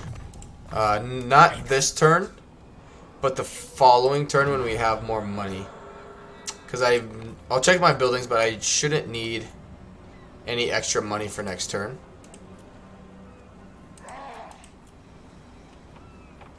I could bump that up to tier 4.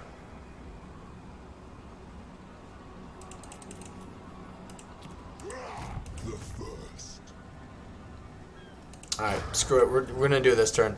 Because we're going to be able to fight quite a few battles next turn. Let's go. So, we'll be able to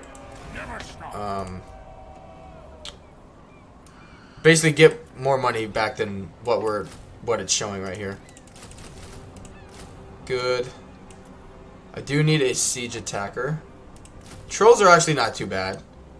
Gotta be careful with them a little bit, but they're not that bad. And let's move on.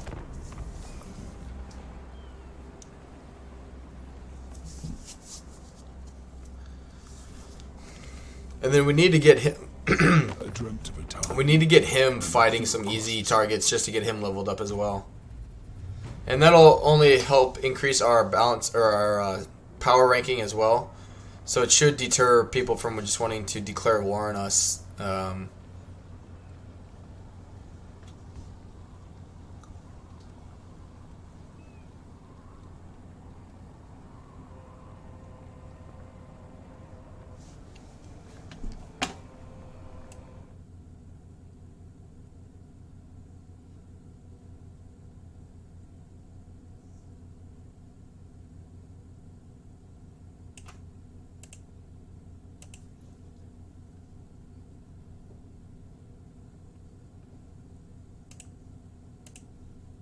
Alright. Finally!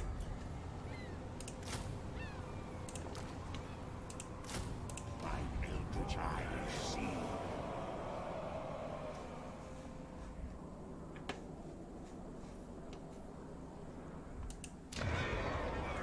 Good. Yeah, Marauders are amazing in Warhammer 3. I foresee destruction. This point is Tell you what, leave. Dread Lord of the Druki. We shall weave the fates. Leave him here with this guy. Because he needs... This army's going to need a lot more help than the other one. I don't want to throw this guy into Force March and get attacked by Lord him. of the Black Court. Because I know he'll just declare war on me at that point. Lord of Shadows. Alright, does he have an army? 3? Alright, so he's got 6. Which I can beat that army in Force March. This And it's actually Lewin. not the will of the lady.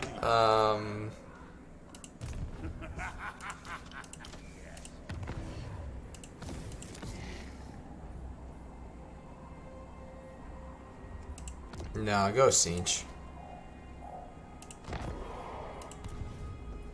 For what I want to do with, yeah,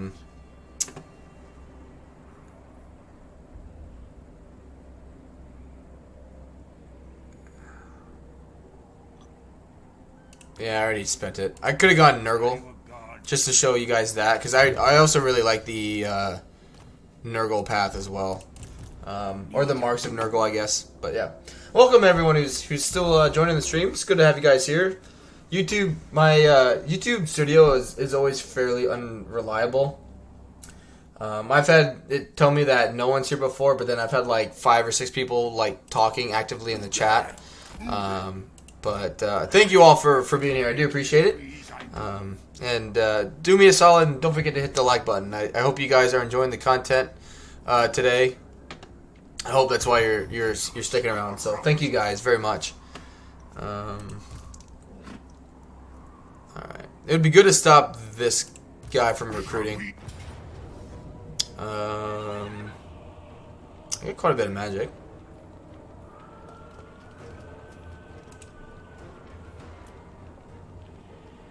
I don't think I have a Manticore yet, do I? I don't remember what turn I get that on. Or what's 18 or what rank? Okay, that's fine. What's the map look like? We do have a really good replenishment rate, but I know I could win this. Oh, this is gonna be easy. They're gonna be really condensed. Siege units should cost less because they fight for change. Right?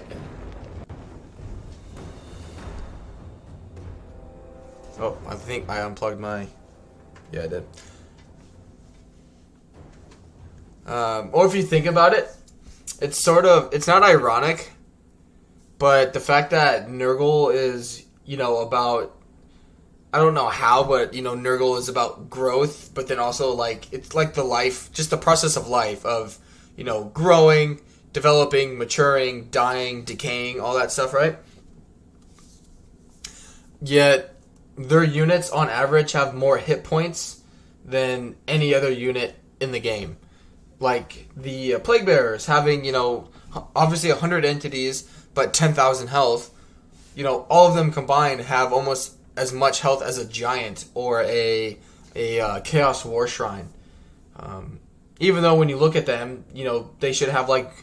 1 hit point. It should be like a bloated corpse, basically.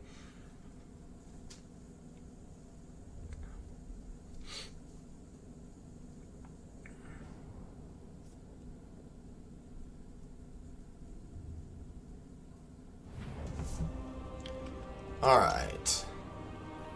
Sorcerer Lord. After we've thinned them out a little bit, that is when we will attack. So I'm not blobbing up for any reason here. Just wanting them to get out of range of the towers. and then just let this guy have a heyday. Which, he's on a horse. And we're just going to let our magic generate here for a little bit. Are you trying to mix logic with religion? Heresy. I know, right?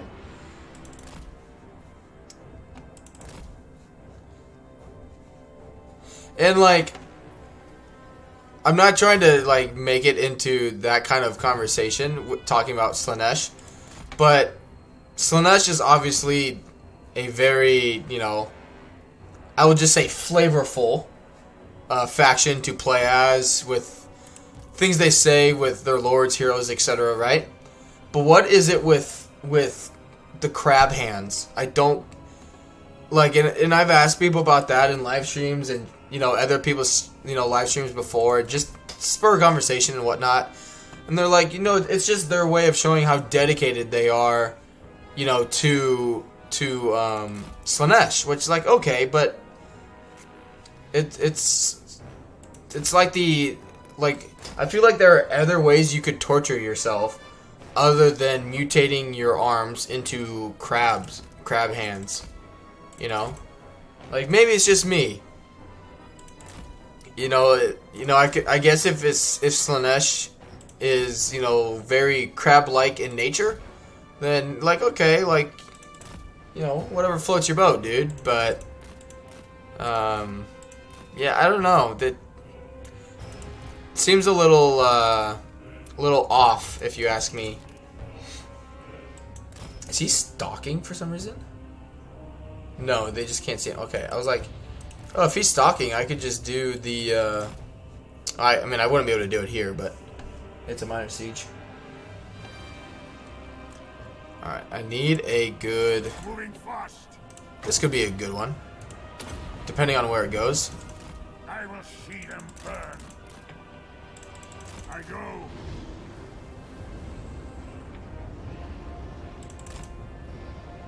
A lot of damage.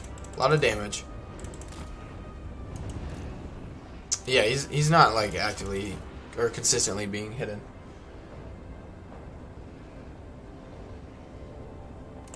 If you heard a hand job from a crab, try it.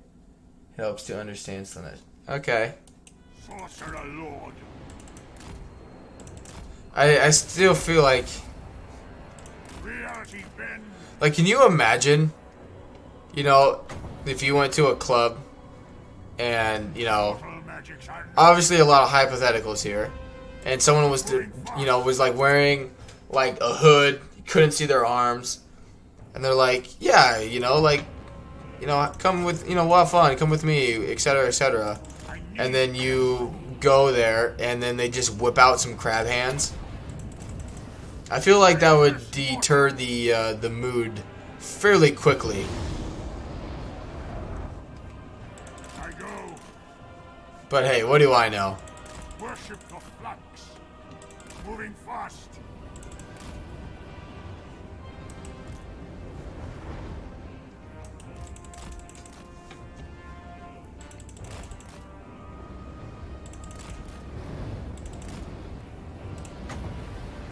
No, don't do that. Don't do that.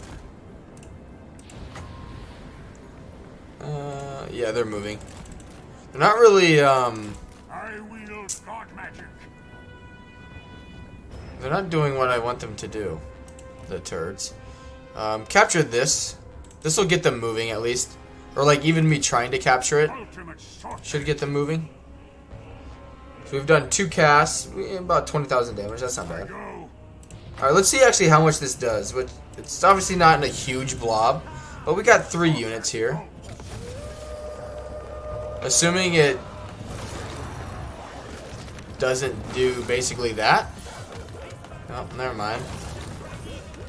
Literally went the exact opposite way that it was supposed to. Yeah, I only did 3,000. It didn't cost me anything, but probably cost me some balance of power. Ooh, that's gonna be a good one. Come on, come on, come on. Oh, get over here, you slow frickin' horse. See who wields true. Come on. Come on, come on, come on. Fast. You're not stuck. You're fine. Come on. Come on. Cinch command. What is that? 100? That cannot be 150. Wipe them out. Oh, jeez. That was terrible. I go. Wow, they're actually not doing anything about me capturing that point. I pluck their souls from their bones. Chaos sorcerer. Moving. My mastery absolute. Hey, I have an invisible flame storm.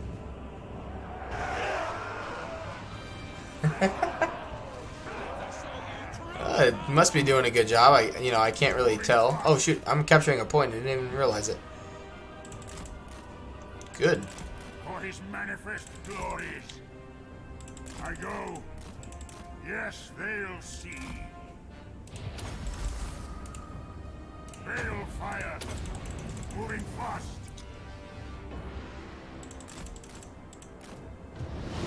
There, it worked. Yeah, welcome everyone to the stream. Thank you guys for being here. Thank you very much. Having a really good turnout today, so thank you guys. Chaos is back. Oh yeah, they'll definitely take it back. Maybe. Maybe they're just gonna look at it. Worship the flux. I go. Okay.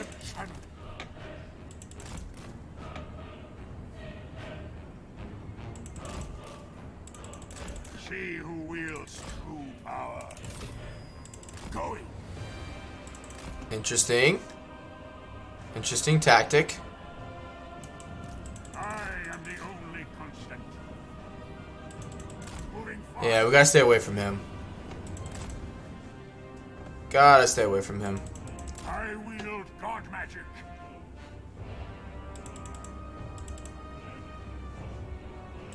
Actually, I go. Better than Van Horstman. I will see them burn. here we go. We just have to time it up with the Helm of Discords. Chaos sorcerer.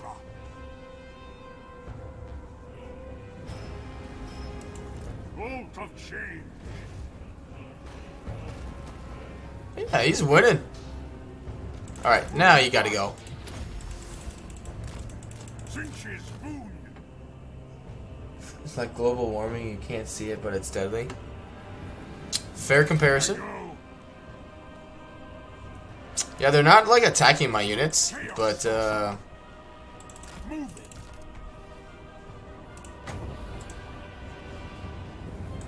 An infernal gateway.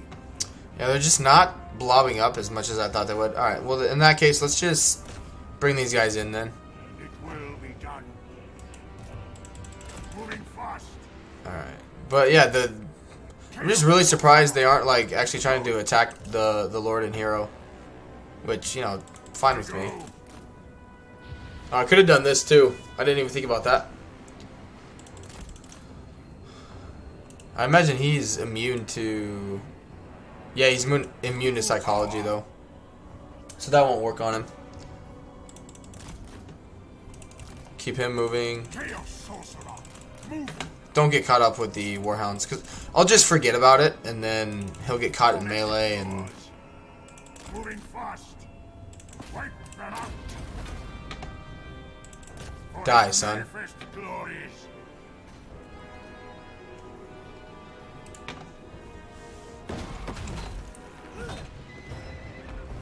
Boon of Sinch.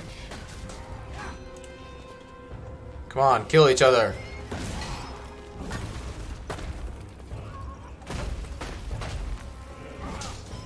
He just spank his horse. I control chaos. Sorcerer. And he did a little damage to him. I like that. Chaos sorcerer. Abomination awaits. Consumed by chaos. Reality bends. He's actually still beating him.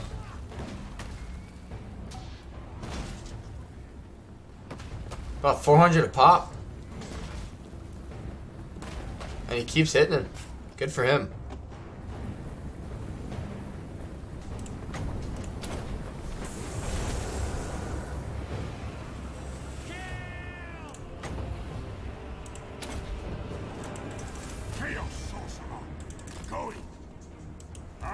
am the only constant. We in melee yet? Yes, we are. Yeah, the trolls are taking a beating, but that's fine. Good. Oh, that hurt myself.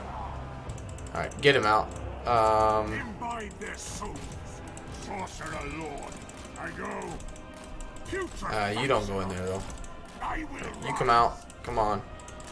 We've hit his cap. Oh, kill the lord. That'll just help with the leadership debuff. all will be hell. And you missed. You had a clear shot at him and you missed. Burn it. Alright. Get you out a little bit.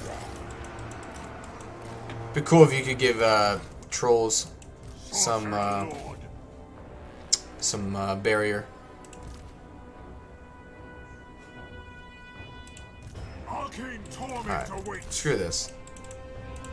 Lean magic. Both of you, shoot him. I will see him burn.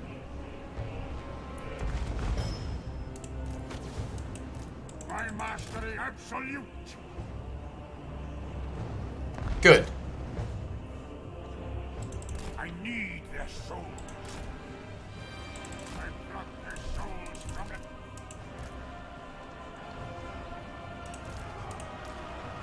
Must admit the campaign map and battles are very well optimized. Yeah, really. Like I get really good frames on the campaign map, and when I'm like fighting, it's just like getting in between them. Like you know, you just it's weird. So I really don't know what the game is doing. Like in those last few seconds of like the loading screen, because it just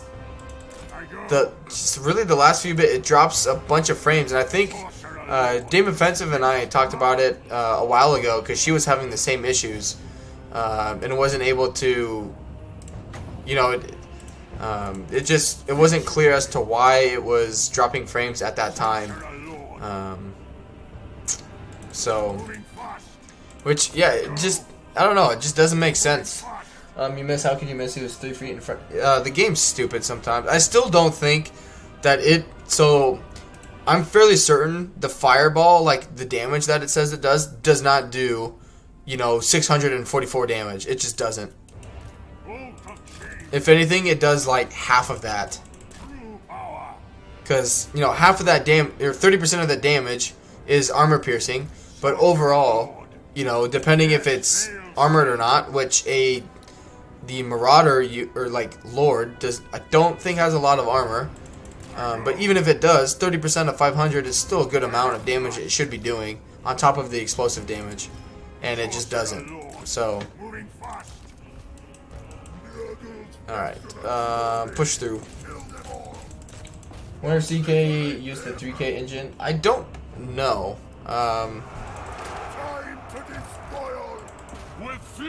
They took quite a bit from Three Kingdoms, like the diplomacy and whatnot. But I think they took stuff from Three Kingdoms and Troy, I believe, is what I've heard from other content creator streams and from other people on those streams. Is they kind of combine Three Kingdoms and Troy, and in terms of like UI and things like that, it's just a combination of those two games. Hey, Makoma, welcome to the stream. It says a lot of units you cast this spell on have missile or magic resist on top. Oh yeah, that's a good point. Ultimate sorcery. How dare you come in and be logical? Consumed by chaos. Carnage.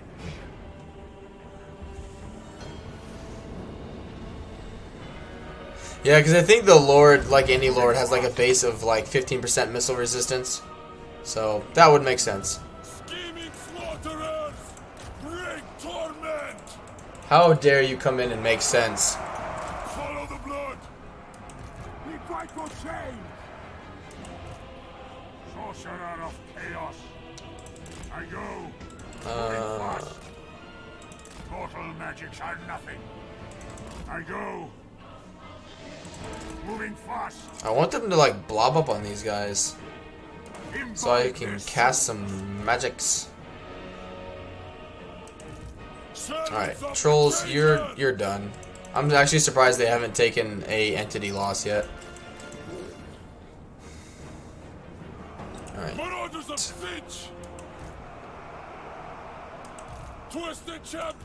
Let's actually get these guys up and around over here. Sorcerer Lord, I go. Alright, let's fast forward it a little bit. Good.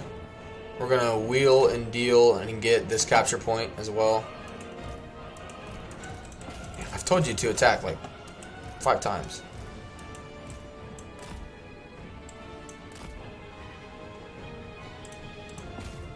They're in a nice little blob.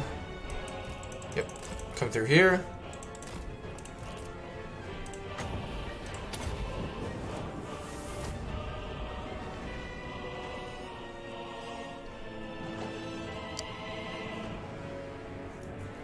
That should delete that unit for the most part.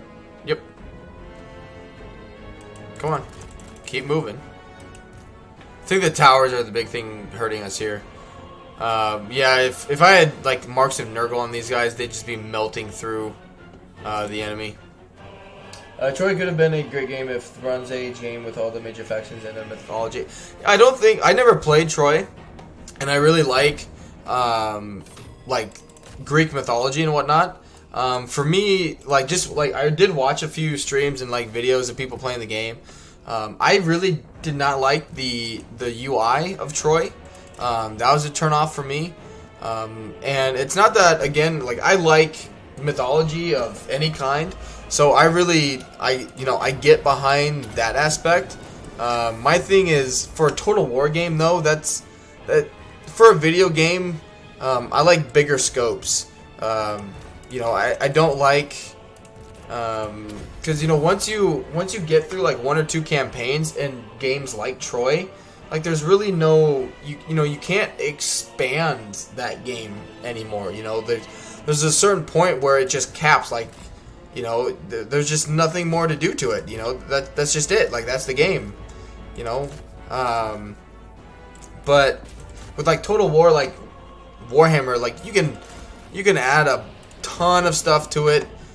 Medieval 2, you could add a ton of stuff, but like, you just go bigger. Just gotta go bigger.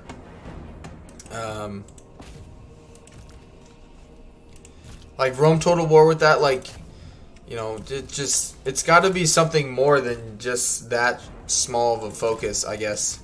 But I know some people really like it. That's why, I mean, it's not that those games are bad. Like, I grew up playing Age of Empires, right? And so, like, the newer, like, Age of Empires 3 and 4, like, that's obviously, it's a different kind of Total War, or a different kind of game. To play, it's obviously not like Total War Warhammer. But, it's got its audience. And not every game I get as well is not going to be super long and super overdone and whatnot, but and with Three Kingdoms, I think they just missed the mark on it. Like, even though excuse me, even though Three Kingdoms was based around Chinese history, I mean Medieval 2 is about Middle Eastern, like European, like medieval ages. I mean, that's in terms of a scope, like that's a fairly narrow scope with what's going on in the rest of the world at that time. But Medieval 2 did really, really well. I just think they missed. They tried to do too much with Three Kingdoms. Like, Three Kingdoms could have been, I feel like, what Medieval 2 was for the Chinese period at that time. But instead they tried to bring in, like the overpowered single generals dueling and doing all that stuff, having these extra abilities and all that stuff. And I just feel like they just missed out on what the main focus should have been of Three Kingdoms. They left out too many areas such as Egypt, Asia Minor, and the Middle East. For Three Kingdoms or for Medieval 2? Because Medieval 2, all of those are... It stops in, like, the Middle East. It doesn't have China, but it goes into parts of, like, as far east as Baghdad, I believe. It has Egypt and whatnot. But, I mean, for Three Kingdoms, you could have had... you could have had Japan into the mix. You could have had Indonesia, like that area. But they just... I don't know. And with like the DLCs, it wasn't like I think they really screwed up with the DLCs. You know, with essentially having like 5 or 6 different campaigns and different like starting like time periods and whatnot. I think that was a big swing and a miss on that end. But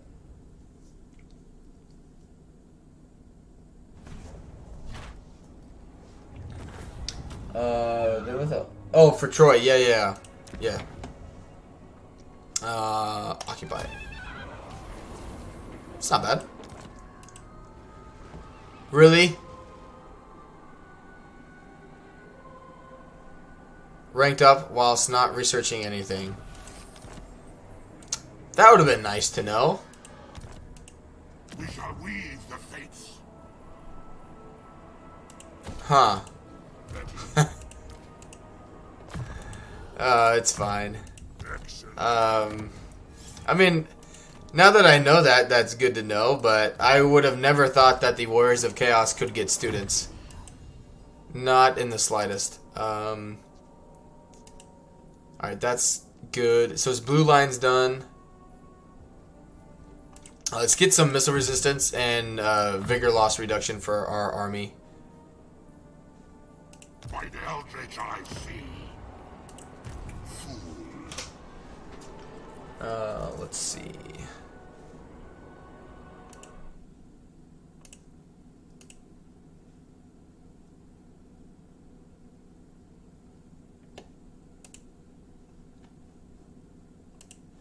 All right.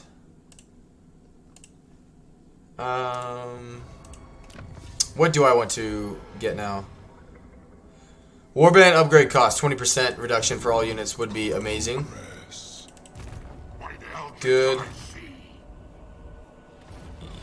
Belakor will be attacking next turn.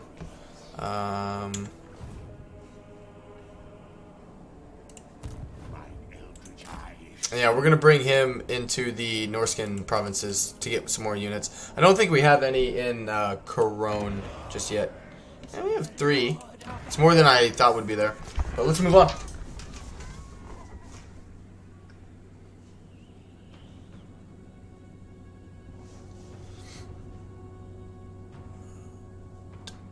Attacking. Once we defeat Lewin there at Marienburg, that should essentially be the end of any form of resistance from Bretonia. But then we'll be right on the Empire's doorstep. Excuse me.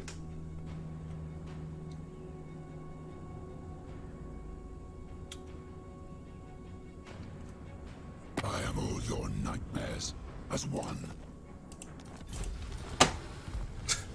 Surrounded by enemies, but he picks a fight with me. That makes a lot of sense. That's fine. Alright. We should be able to beat that. Belakor. Obvious. Alright. I messed up, but I'm gonna do it. I can't. Never mind. I screwed up, so whatever. We're gonna do full siege now with that army.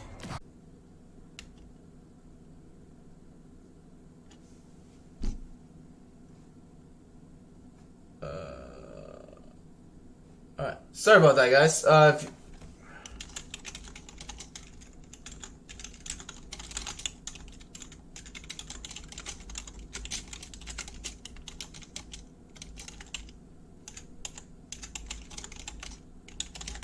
Yeah, I had a minor hiccup. If you guys just go and refresh your browser, it should be good again. But yeah, the fact that you already increase your hero capacity and get some favor, and then the rest of the way you're spending 7,500 and then 10,000 just to get an extra 10% income from your buildings, which is crap. At least here your warband upgrade reduction increases, but all right, just save the money. All right, and yep, we're fine to auto that. No, occupy it. It's got a resource.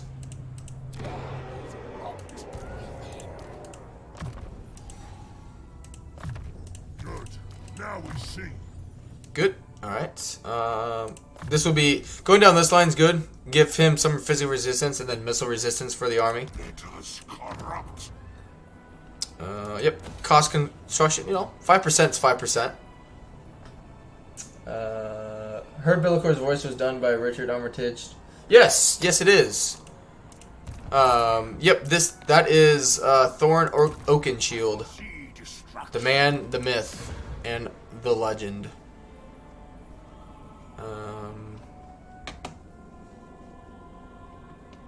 Yeah, we're good. We don't need to upgrade the walls there. Alright, let's do this fight. Token. Your death It's fine. will be inconsequential. Ooh, do not want that. I do not like the disc. The disc of Sinch, I think, it's just clunky. Like the moving animation of it is just not good, in my opinion.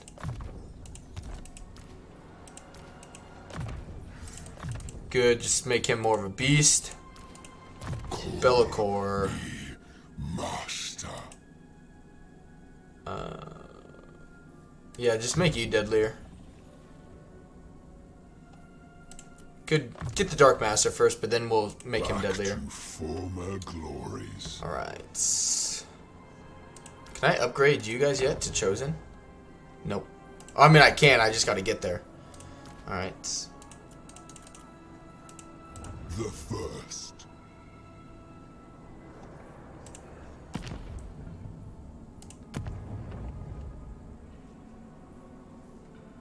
Alright. No. Yeah, this campaign again.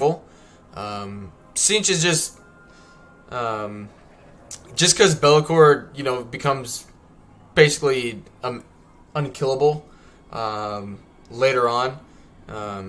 But his faction overall, I would say it's better to go Sinch just because it really, if someone wanted to doomstack with Belakor's faction, it would be with Aspiring Champions, just because you can get all of the chaos buffs for the Aspiring Champions playing as Belakor. Yeah. Sorry, I'm having some issues here and I don't know why.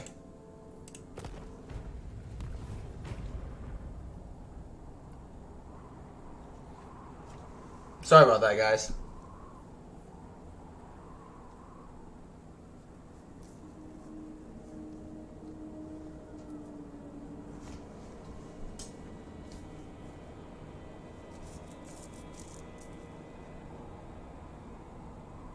Do you think you can tread the shadow paths as I? Yeah, I need that army here.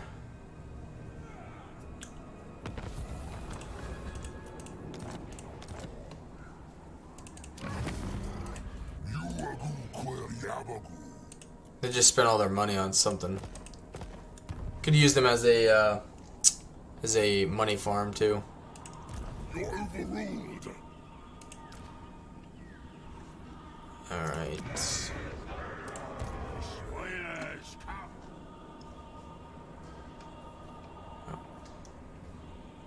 Get him. I should have recruited him here.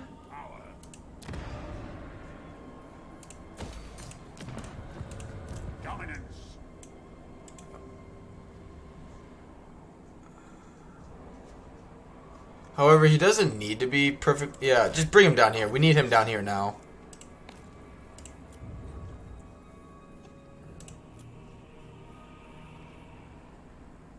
Nope. That's good just because of the favor it provides. The first demon prince. Unmake them. Where is he gonna go? That works because I actually want to go to Grug Zint.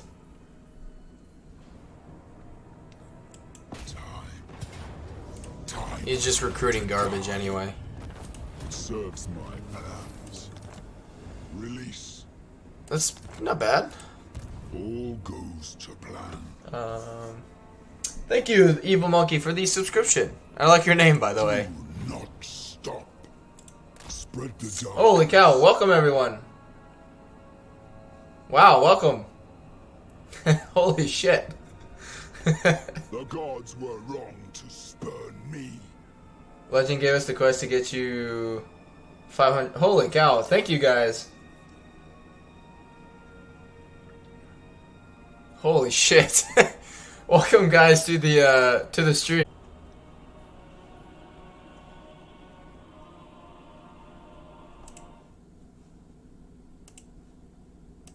Thank you, Legend, for the raid. Holy cow. Welcome, guys. Welcome.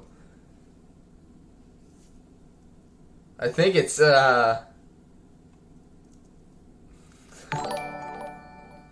man, this is gonna go, this is gonna blow up the, what is it? Streamlabs. Holy cow.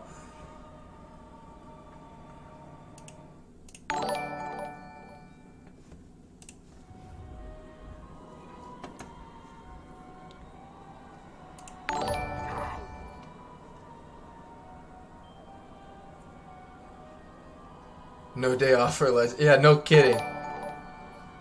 Hey, thank you, Legend, very much. Thank you very much. Holy shit. Holy shit. Thank you guys very much. Guess I'm playing Scarbrand tomorrow? Oh, is that the, was that the bet you guys had? Alright, well, here, let's do this. We'll make it 1,000. You guys gotta get me to 1,000 for Legend to do Scarbrand again tomorrow. You are a cheeky bastard. Thank you guys very much. I appreciate it. Holy cow. Alright. Coming back to the game shortly. Yeah, this thing's... Streamlabs is just going to have a heart attack here for probably another 30 minutes. Something's wrong with the audio. Anyone else?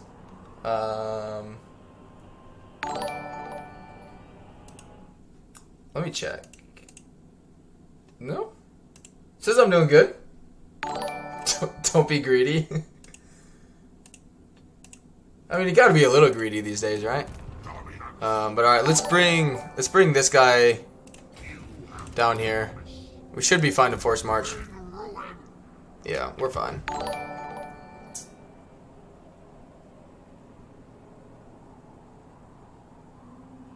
Okay. Right. If it does start having issues, just let me know. I know my microphone isn't the best. Proper Belakor cosplay. Oh man. How would you even go about that? You'd have to make some wicked ass teeth. Yeah, that wouldn't really work too well, because how would you talk? You'd have to get like the,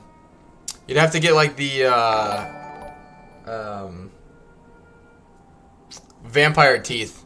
You wouldn't want to hear me talk like that. Holy sh... The thing is just gonna hate its life. Quick recap of your campaign, which I'm definitely gonna, if you guys say something, I do apologize. Quick recap of the campaign. Yeah, so Belakor, if you guys haven't played Belakor yet, He starts in Albion at Conquata, or Conquata, however you want to pronounce it. So obviously, like, if I zoom out, you have the option to basically go anywhere. But I went to Norska first to get some of the dark fortress sites, just so I could have a little bit of a foundation to a income. Also to kind of have a way to retreat to if the campaign started going south. So yeah, so the first few turns I spent just leveling up Belakor and capturing a few of the castles, or the fortresses, excuse me, up here. And then I started placing, if you haven't played as Belakor, he has a kind of a rift ability, which is really cool. They actually, if I hover over it, you can see any of your lords, including Belakor, can use the rifts, and they can never be closed. And you use or unlock them by doing the unholy manifestation called the Cursor's Boon. So every like 10 turns, I think, you can just place them anywhere where there's a general, whether it's your general, an enemy, or a neutral's faction. And if I'm by one, I'll show you guys, which I'm not. But basically it's like you can just like rift jump at any time. So you can go in, you hit traverse rifts, and you can just go to any of them anywhere you put them throughout the throughout the map. And so the reason I'm in Bretonia, I was actually up here with Belakor. I hopped into a rift, and then I came down to Bretonia to get rid of Bretonia, basically. So long story short, that's what I did. I kind of made a northeastern like surge into the campaign, and now I'm just having the this general here kind of play cleanup duty. But Azazel declared war on me for no stupid reason, so he's about to get his ass kicked. And then I met the High Elves, and the High Elves have been kicking the shit out of Nakari. So yeah, I recruited another army who is coming down here to get some experience. But yeah. Are you Chris Pratt from the actor from the Guardians of the Galaxy? No. I do have the red beard though. Thanks for the recap. Also playing Belakor. Went to Bretonia, which has been a tough run. Yeah. I focused on Belakor's magic line. So if you guys haven't already, something really exciting, and it's not a bug, it's not an exploit. It's just something you can do as Belakor, and that is to have 100% cooldown on all of your spells. So with Belakor, you get a 50% reduction in cooldown for all of your spells. And then in the Father of Shadow, you get another 30%, which brings it to 80. And then as Belakor, it's kind of like the Demon Prince, where you have access to all of the gifts of chaos. And so in the gift of chaos of Sinch, you can get the negative 25% cooldown to all spells. So essentially, you have 105% cooldown to all of your spells. So as soon as your spells get done, you're constantly casting. And with his reduction in the Winds of Magic cost, the Mystifying Miasma is like 2 Winds of Magic, Penundral Pendulum is 7, but Pit of Shades is 6 Winds of Magic, non-overcasted. So he just becomes insanely powerful once he hits a certain rank. What do I want to put here for an edict? I will say his edicts are a little rubbish. But other than that, what a compliment. Oh yeah. Yeah, no problem for the recap. But yeah, Belakor does make a lot of money in post-battle loot, but I still think it's better to go north and kind of like Norska is fairly easy to deal with. Plus, it gives a chance for Belakor to get leveled up before dealing with other factions. Godmaker. But I mean, he's only ranked 25, so we're halfway, and these are his stats right now. Plus, you just automatically get his Blade of Shadow once he reaches a certain rank. He just is really freaking strong. That's almost overkill.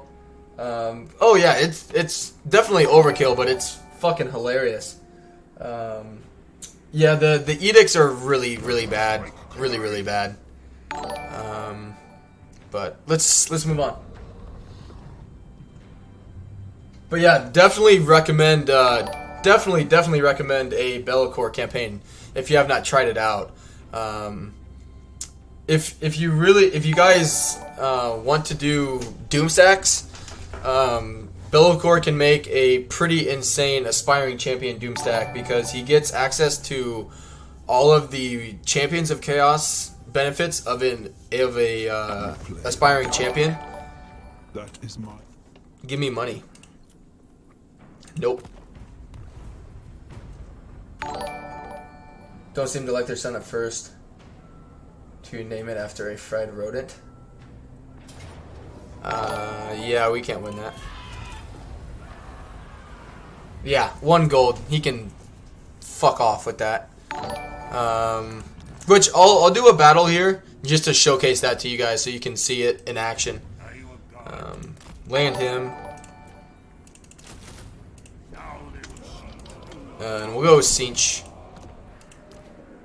Actually, get some spears. I will say, I know Legend played a Khorne campaign today. But Slanesh is worse. But Khorne, like marks of Khorne, are absolutely garbage. But anyway, going back to the Aspiring Champion Doomstack. You can get all of the abilities for the Aspiring Champion. So you can get Hellblade, which provides, armor piercing and base weapon damage. You can get regeneration for them. You can give them barrier as well, and then also Strider and immune to psychology. Definitely the best one. Definitely. Like, just insane. I didn't realize that to begin with, but yeah, insanely good. You can also get Frenzy.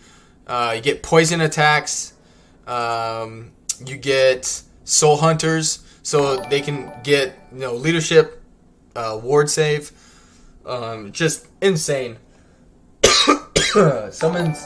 You also get a summon ability. I don't. Your armies do, but the aspiring champions themselves do not. No. But yeah, they get a summon. Perfect. Don't know what summon they get. Maybe I've missed it. Yeah, your faction leader gets a summon, but I don't know if the aspiring champions do. For the second Cinch.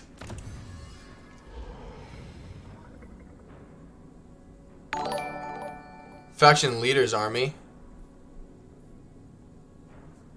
Oh, maybe that's what that means, I guess. I kind of took it that it was just the faction leader that got access to it, but you guys definitely could be right. Alright. Alright, well there's Azazel. Let's see if I can get him in an ambush. Alright. Alright, I'll do this this battle just so I can show you guys some Belakor action. It says leader's army with it. So you guys definitely could be right. I just don't know if it's the unit itself. But it's not every single army. If anything, it would just be the your faction leader.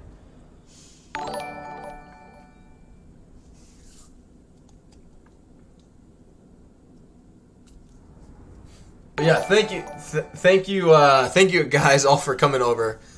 Wow, this is a weird settlement.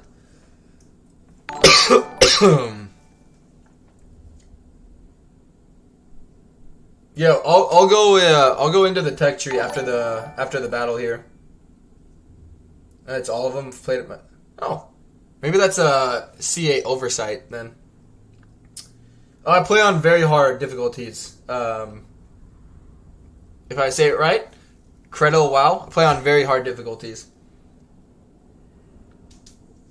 There are a lot of things that are a lot better in the game in Warhammer 3 than in Warhammer 2. Trolls, I don't mind using trolls. Chaos Spawn, it's more. I shouldn't say Chaos Spawn. I should say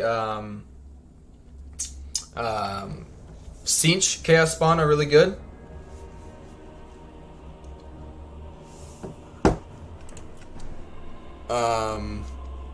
Mainly it, and really, like, I don't know. I shouldn't say that they got like a buff or anything. It's just that Creative Assembly has adjusted. Excuse me. They've adjusted the melee, buffs and stats of units. So I shouldn't say that it's technically the units themselves. It's just that things have been adjusted overall. But all right, here we go.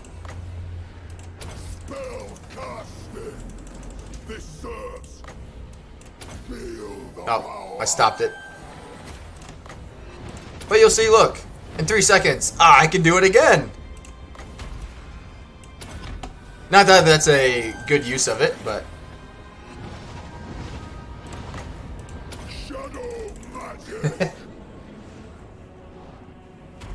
My PC specs are shit. Long story short, they're shit. No, I have a 1060 graphics card. I have a i5 processor, I think. The thing that really holds me back is my video card. My video card is the stuff that comes out of Nurgle units' bungholes when they're attacking a unit. So yeah, if I had a better video card, my streaming would be much better in terms of quality. But yeah, look.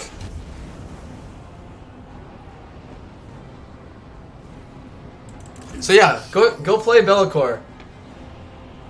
Go play Belakor. Highly recommend it.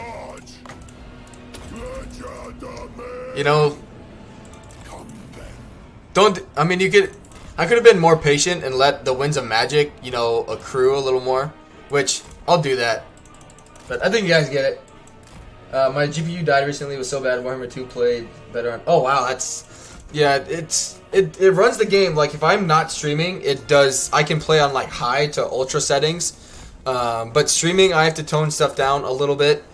But basically, if you think of it like a funnel, my graphics card is pouring too much into my video memory, or my video card to, like, process it. And so that's where I have issues with my streams, is because it's just too much. It's sending my video card too much information to process. Video cards can be vindictive. Oh, I bet. You're natural at streaming. I want to follow you from now on. I appreciate that, Retro. Thank you very much.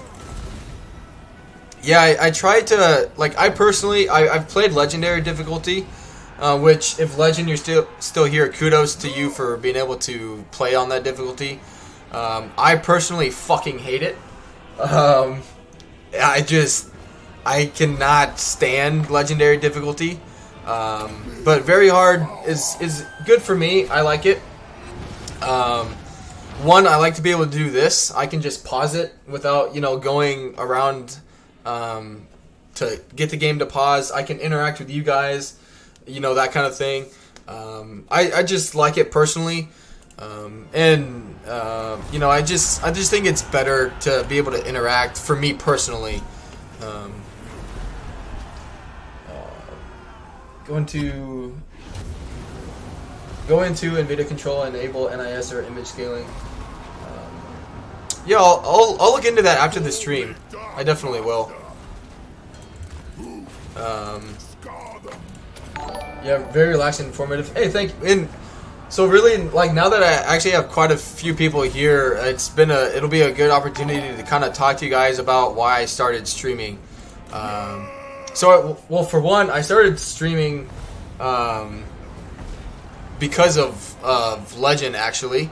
I had watched him for years, but I played Warhammer 2 on a laptop. Not even a gaming laptop, but just a regular old clunky laptop I used in college. Absolutely worthless. And then finally had the means to actually buy a computer. So I did, and then I started streaming. So when I started streaming, I had played Total War like growing up.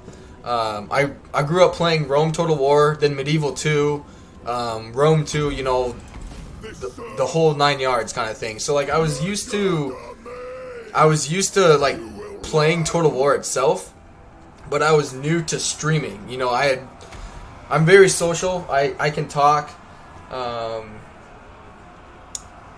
can talk with people just fine. I can interact with people just fine. But I reached out to a few people. I was like, hey, like, any tips on this? And some people were really helpful. And other people were absolute douchebags to me about it. More or less in a very more aggressive way, but in layman's terms, they told me to get good because they didn't have time to help me.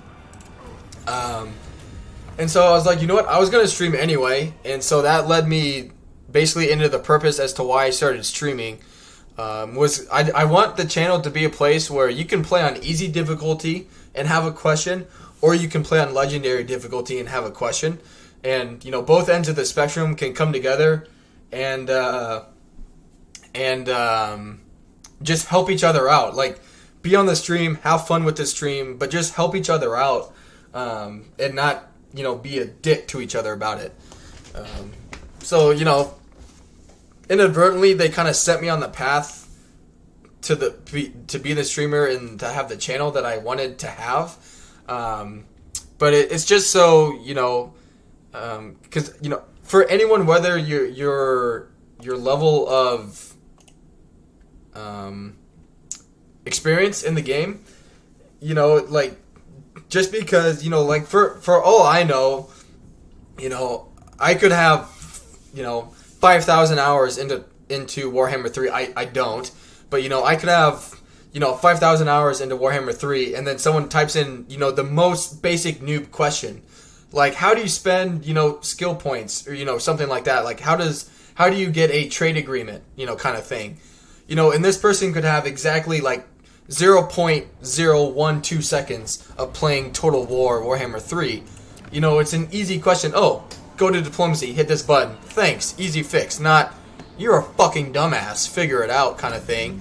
And then I lose a viewer, I lose a subscriber potentially, whatever. Belakor.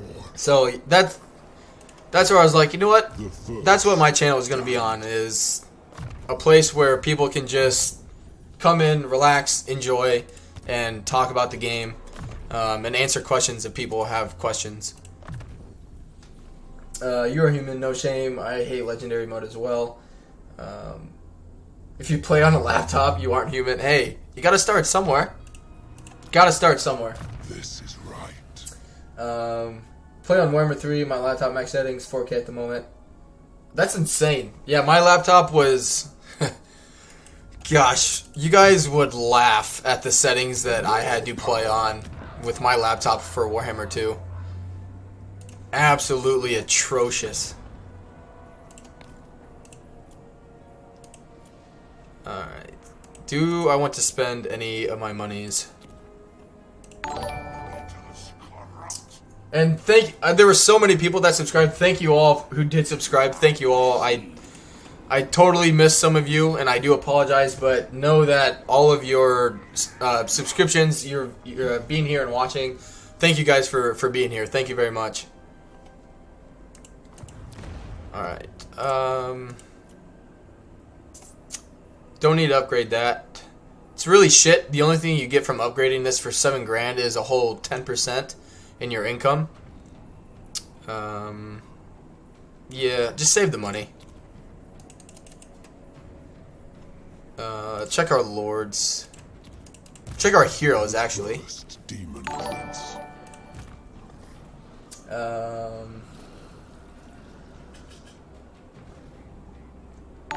More or less my street, glad to see her. Yeah, thank you, Alex. Is that he's a demon prince, not a demon made from God? Right, yeah. He's awesome. If you haven't played as him, highly recommend playing Belakor. He's really fun. Alright. No, I can't merge any of that. I want to send him to demonhood, but what about you? Let's make you a Sinchi boy. Blessings, Athena.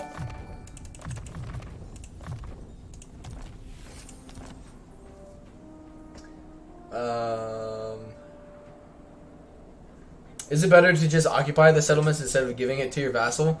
That's a judgment call on your end. Me personally, I try and gift as many of them as possible. Because the dark fortresses are the only location where you can actually build buildings, you can build walls, you can get a good sized garrison. Any settlement, if it's not a dark fortress site, even in Norska, you get either 5 units, or if you build the walls, you can get 8. Or not walls, just the garrison building, you can get 8. But these settlements make you absolutely no money, personally. But if you give them to your AI or your vassal, they can actually, they can upgrade it, they can build it, they can defend it, they can, pay you some tribute. But one thing that is stupid, I think Legend noticed it in his stream the other day. If you bring back a vassal, or if you bring back a faction, that faction, essentially is like a dead faction and they don't move, the same thing applies to the vassals. So the Vanaheimlings are actually, if I go into diplomacy, they are my only live vassal that you can see there, right?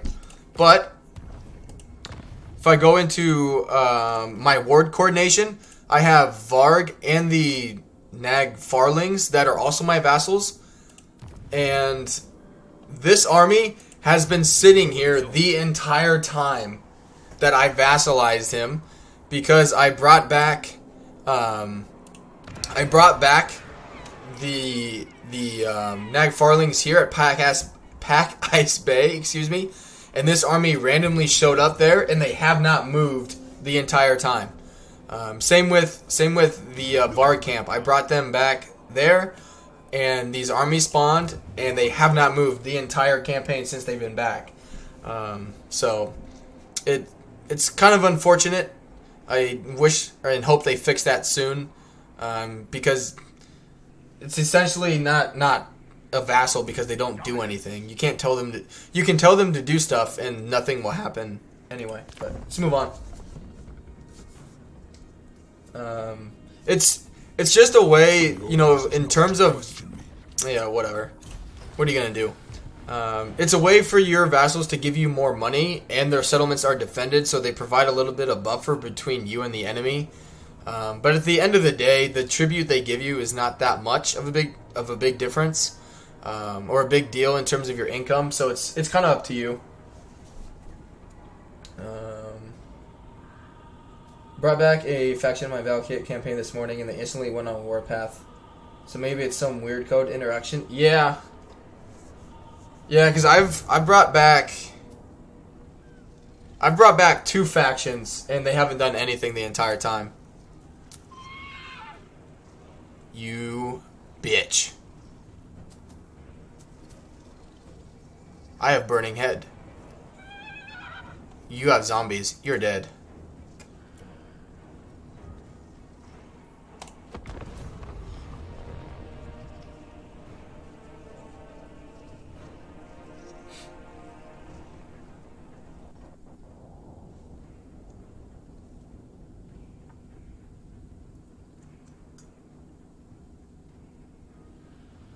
One thing, I'm very excited.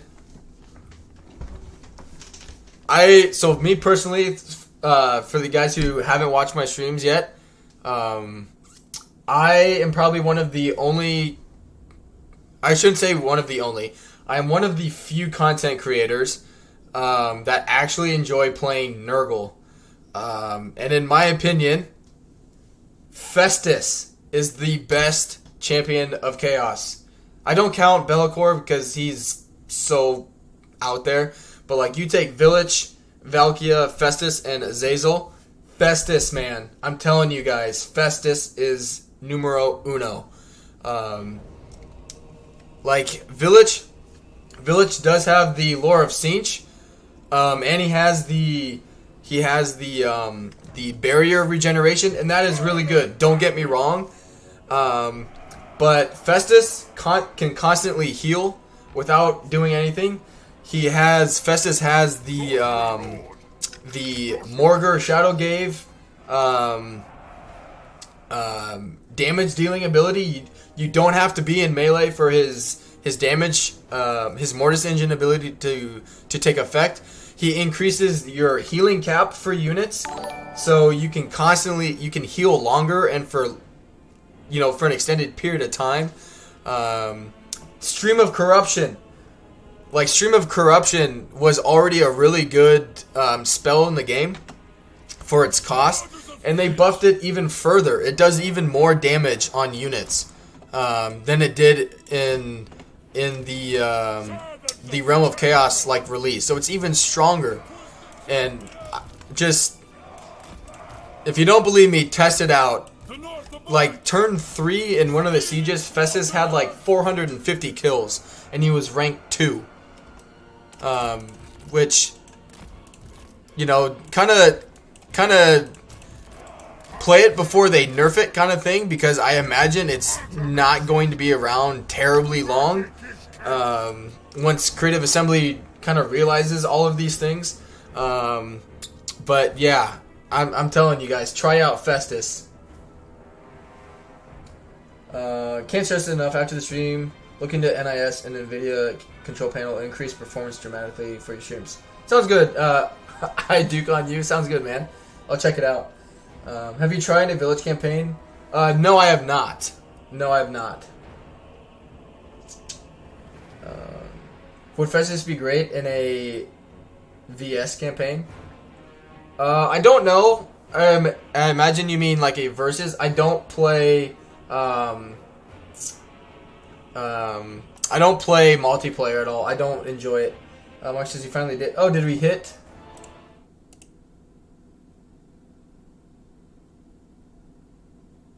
Yeah, we hit 592. Yeah, we hit the sub goal. Thank you guys very much. Thank you for that, and thank you very much. Corner can't talk. Oh yeah, man.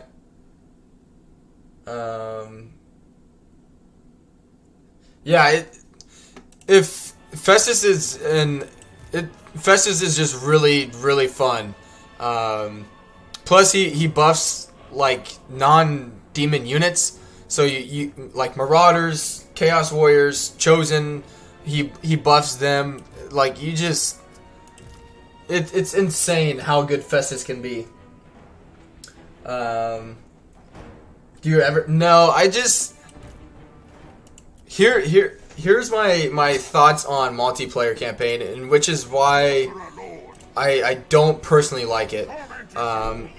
Mainly the idea that Creative Assembly balances, like, they shouldn't use multiplayer to balance single player and vice versa. Because in multiplayer you can limit things that are super overpowered, right? So in Warhammer 2, for example, like, okay, if Doomstack can be like, okay, sorry, you know, in multiplayer you can limit that stuff. You can be like, oh, sorry, you can only limit like 4 you can only limit like 4 Dragon Ogre Shaggas in one army. That way, you know, because it's so powerful, you know, they just limit that stuff. But, you know, to nerf that, and in Warhammer 3 you can't do that anymore. Like in multiplayer you can set limits a lot easier than adjusting things on single player campaign. And just in general, like, multiplayer, you can just like I don't want to like my whole point of like streaming is to like make friends and make, you know, good have good encounters with people, and I think multiplayer just sets people up to not have them, because you know I think you'll still have the people that will try and abuse the system a little bit with it, and so you'll have, you know, people do things they shouldn't do in multiplayer, and then it pisses them off, you know, other people off, obviously, who are, you know, going by the rules, basically, because if you're just playing by yourself, the only rules you have to follow are the ones that you set for yourself. You know, you don't, you know, if you don't want to do something, fine, but nerfing it for the entire game, that's a little extreme for me. Biggest problem with Nurgle is that to play him optimally, you need to spam lords and toss a unit of Nurglings between them to constantly. I mean, yes, you can do that, but as long as you're having fun, that's the important part. So if you don't have to play optimally, you know, to have fun, if that makes sense. You know, that's not the, you know, if that's not how you have fun with the game, then don't do it. But if it is, you know, if you want to play optimally and that's how you have fun, then, you know, you have to make adjustments based on that as well. Come and kill him.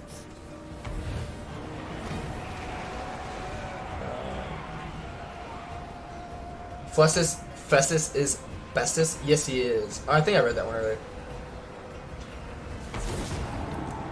It's just, again, those who do play multiplayer, that's great. It's just, it's not for me. You guys will probably never see me do a multiplayer stream. It's just not for me. I'm playing Festus now. I can take a whole city with him just alone. Oh yeah, 100%. It would be better if we weren't tired, but we were on force march. Yeah, we're getting there. We're definitely getting there. Would benefit camps. Yeah, and with that being said, I've never programmed a day in my life, so I don't know how difficult that would be to do. But the fact that the fact that they haven't done it makes me think it is harder. You know, it's harder to do than I would like it to be. But because it doesn't make sense, not just for the actual in-game stuff itself, but just in general, looking at it, it's two completely different games, and you're trying to balance, you know, you're trying to use both of them to balance both sides, and it just doesn't work, in my opinion. I think I started with 287, so we gained quite a bit.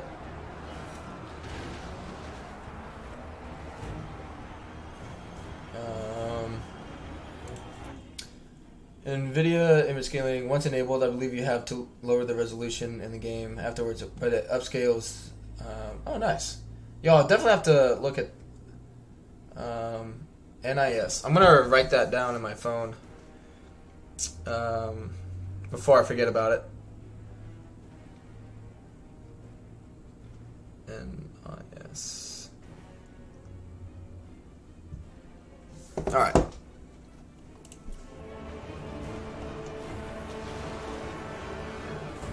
I was hosted by Legend of Total War, so everyone, basically everyone here came from Legend stream today after his Scarbrand campaign that he was doing today.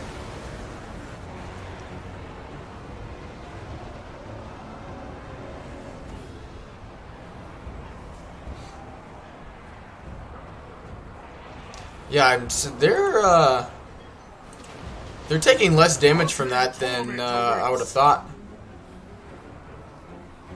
Okay, this regenerates. but it's not the damage one, and it's not the healing one. That's the important part. The only thing I'm worried about is them just like mass routing, because their units won't break and mine will. Come on.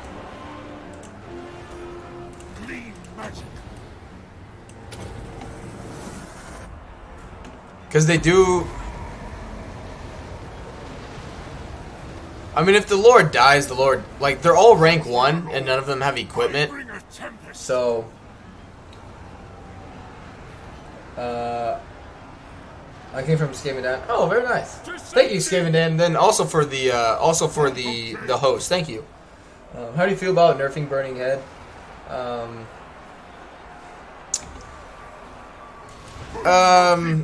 Me personally, I think I think Creative Assembly, like some things, it's kind of weird. I'll pause it to explain it. So, like, on one hand, they buffed a lot of things that I think that needed buffing in the game to make it more fun and enjoyable for people to use, right?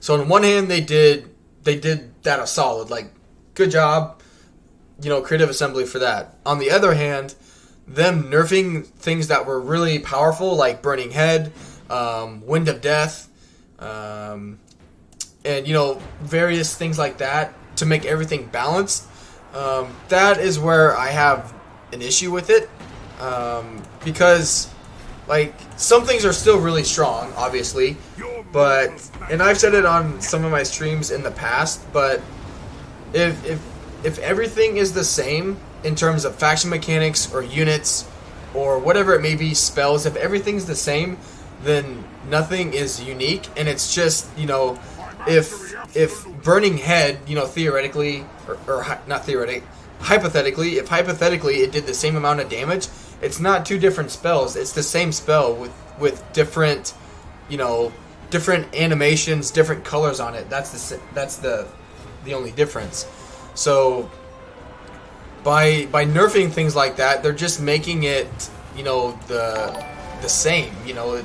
It's not making things different, it's just making everything the same. And that's where I'm a little disappointed in it. But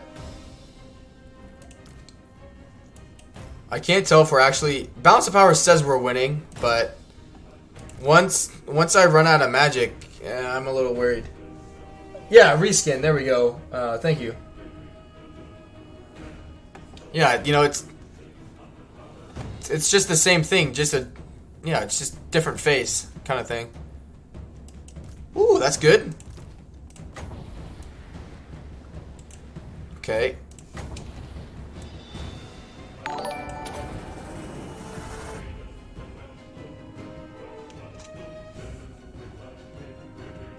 All the AOSPs were very similar, but again, that's like taking, you know, that's taking multiplayer and comparing it, and, you know, trying to balance stuff with single player. Like, you just, you know, if anything, my thought on it is they should have left like some things that were extremely, like, broken and not meant to happen, like Kairos' infinite winds of magic. Like, stuff like that, yes, nerf that. Like, or not nerf it, just fix that. Stuff like that needs fixed. But things that make a faction unique, like, someone brought it up earlier before Legend rated me. I think it was Bonnie, the bunny, was asking about Belakor. And, you know, if they got, if I knew that they had gotten a buff or a nerf and that kind of thing,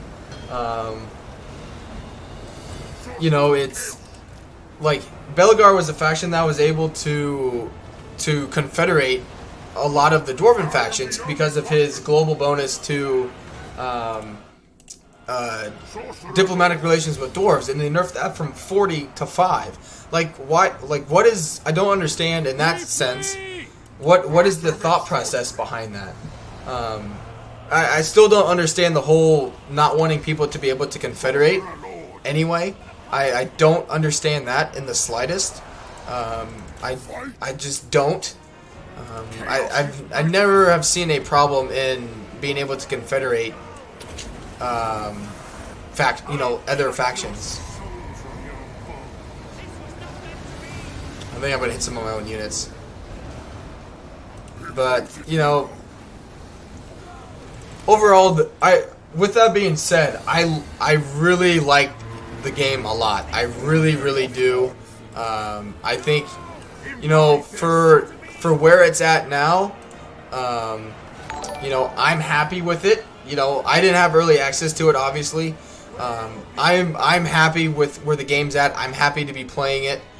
I'm content with where it's at now, but it definitely needs work on it. It obviously is a beta. I get that, but it definitely needs some work to it.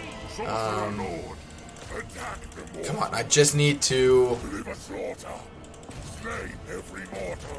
I almost need just to kill this lord.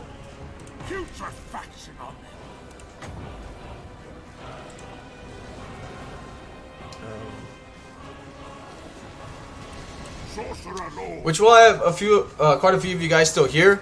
I do have I should anyway. Yeah, my Discord. I do have a link to my Discord, which is where I post a bunch of basically hey, I'm streaming, or if I upload a video, that kind of stuff. So I do use my Discord, just a heads up when I do live stream. And in general, I live stream Monday. Well, right now, Sunday through Sunday. I stream 7 days a week. Monday through Friday, I do stream early in the morning. It's usually an hour or so before Legend usually starts streaming is when I start my streams. But then on the weekend, it's kind of later in the day. Because I live in Alaska, so usually when I'm getting off work is when everywhere else in the world is going to bed or have been asleep for quite a long time. So that's why during the week I stream when I do to try and catch more people. And then on the weekends I can sleep in a little bit and do that. Yeah, we're going to lose. The corpse guard is causing some problems. Oh well. We killed the Duke, but damn. I'm just glad most of the work that needs to be done is mostly balanced. Right, and I think things like Belakor, I definitely see stuff with Village being changed with his regeneration potentially. I feel like with Festus. I think they're definitely going to nerf Festus, where his healing, he's going to have to be out of melee, and then his Mortis Engine ability, he's going to have to be in melee to take effect. But CJ is trying to prevent steamrolling in its nerfs. Once you do stack, you eventually abandon the campaign. Trying to keep you on your toes, so to speak. Yeah, and I'm fine with that, because personally, exploits are okay, but nerfs to a single player campaign is cringe. I agree to a certain extent, but for me, it all depends on the person, whether or not they want to do those extremes. For example, I never once did the entrepreneur economy, cheese exploit, whatever you want to call it, for the high elves. Didn't really get behind it. Not that it was a bad thing or that you couldn't do it, because I love the knowledgeable trait farming. I love that one, but I never really took the time to do the entrepreneur one. What's another one I didn't do? The gate bug. I never used the gate bug. I don't like using that one. But for me, it's just it's just not something that I enjoy doing, so I don't do it. But I do agree, and with what Legend has said on his streams regarding instead of allowing the player themselves to choose if they want to do something like that, just completely taking it away from having the choice, I think is not the way to do it either. You know, I think that is stupid. You know, if someone wants to do something like that, then fine. But you know, don't just let the person decide if they want to do that. Don't take it away from them. I've always wanted to go to Alaska. I come from Norway, so it's pretty much the same. Yeah, if you can tell, I'm a ginger. You know, with the beard. My like family way back in the day actually came from Norway. I'm German and Norwegian and Irish. Let's go Nurgle. Yeah, I said it. We're doing Nurgle. What are gas prices? They're not too bad really for Alaska. I think it's like $4.45 a gallon or something like that in most places. The worst it ever got was $6. It was just like $6. I think it was like $5.98 or like it was either $5.98 or like $5.89 or something like that. It was right underneath $6. Let's do this one for the.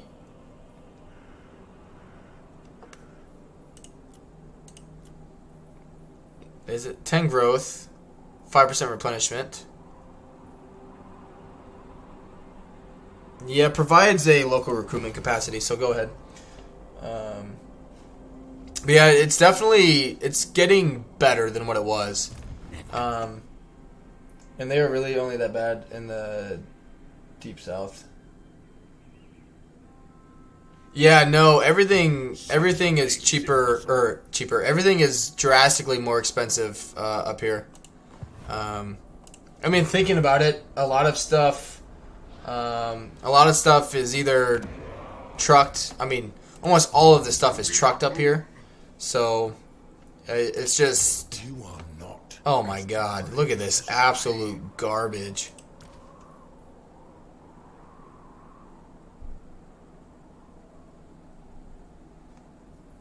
Crap. Oh, wow. Look at this. Physical resistance, plus 10%.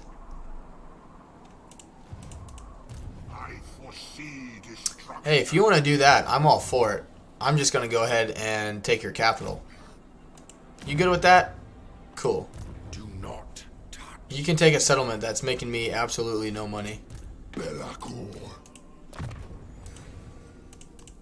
Good. Alright. In Father's name, no. Eltharian's coming to town too, huh? I must keep my holy vow. No! Could upgrade to some chosen, but no. Let's see. Dark Master. Do they only have the one settlement left? You're not waiting. Yep. Okay, we're gonna take these guys out. The 4 token. Into darkness. Yeah, this army is almost untouchable. Does Amazon do 2-day shipping in Alaska? I believe so. I'd wither first. I mean, there's like overnight stuff. I mean, whether it's FedEx, USPS, Amazon. I mean, it's gonna cost you an arm and a leg. For example, like an envelope through like an express is like just an envelope, like basic envelope, like less than £1. To get it overnight to somewhere from Alaska is like $45 or $50 typically, on average.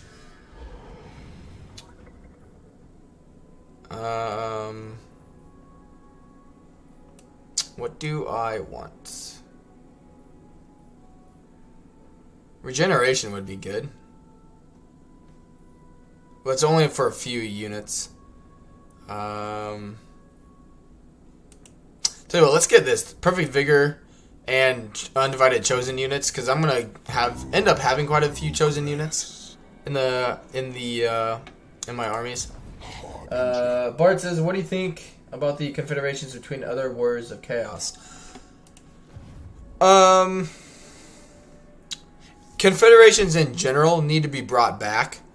Because if you...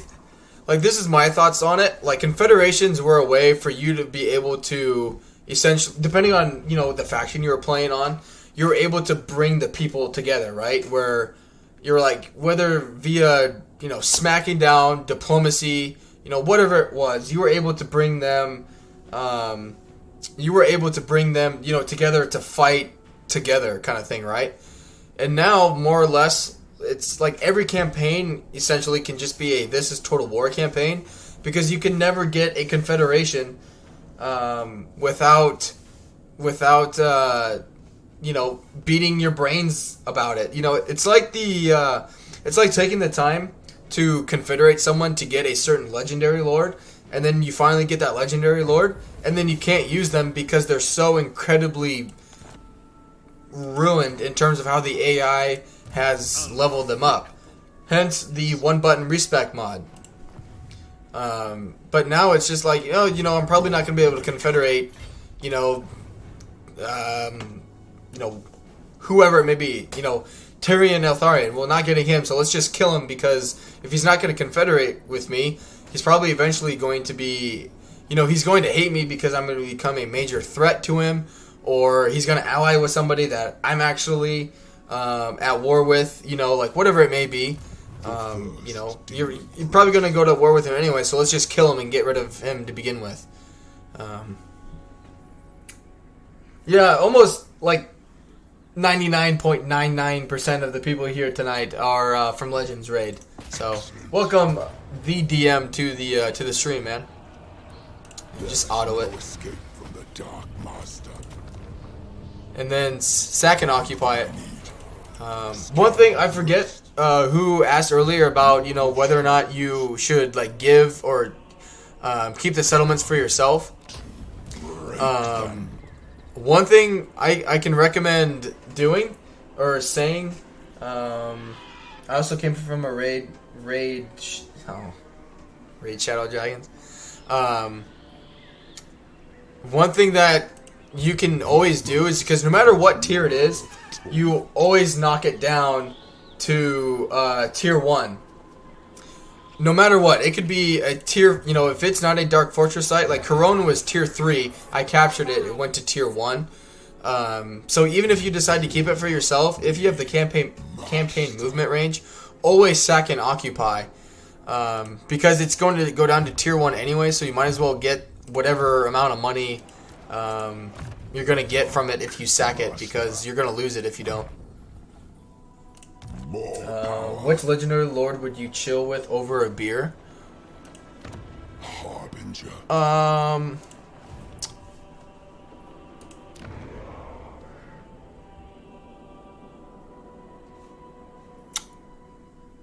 I would do it over a beer.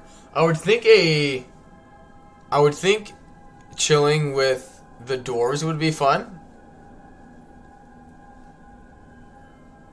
But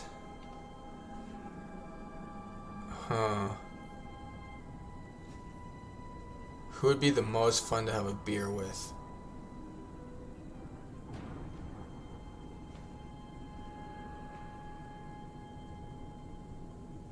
Yeah, I'd say one of the dwarves probably. Or yeah. Boris would be a good one. No, you know who would be a great one?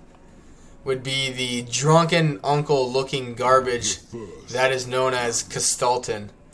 I bet he would drink your ass under the table. The 4 token. The first. Also, I'm like 99% positive that, you know, the growth per region plus 10 things are completely busted. I brought it, I commented on it on the Total War forum, and CA has not gotten back to me about it. But I was playing as Festus, and one of Festus's early, where is it? Yeah, this one. Don't Don't do it. It does not work. The growth per region plus 75 after winning a battle, all provinces, bunch of shit. Doesn't work.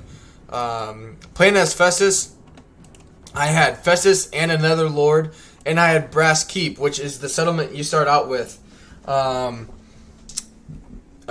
which actually grows, right? It's not a minor settlement, it actually grows. I fought Festus with a battle, I fought a Netherlord with a battle. It didn't apply like the 75 growth immediately after the battle. I waited the end turn, and it didn't work. I waited another turn, and it still didn't work. I brought it, you know, I commented, I posted it on the Total War forum. Nothing. Haven't heard a word about it. So, don't spend your souls on the growth, you know, all provinces thing, because it doesn't fucking work. Stoneforge, I have a beer with Marcus Wolfhart. Oh shit, what'd I miss? Happening right now with me playing It's all Lustrious Lizards. Right. Because, like, every single time you're gonna get strong enough, you're gonna become the major threat. So, regardless, you know, you're going to have the strategic threat against you every single time. Like, even Siggy, like, Warriors of Chaos. He hates me because I'm a strategic threat. Like, that's stupid. like any, like, Warrior of Chaos or, like, Beastman, any, like, Chaos-friendly faction that actually, you know, is paying, like, tribute to Chaos should not hate each other because they're a strategic threat.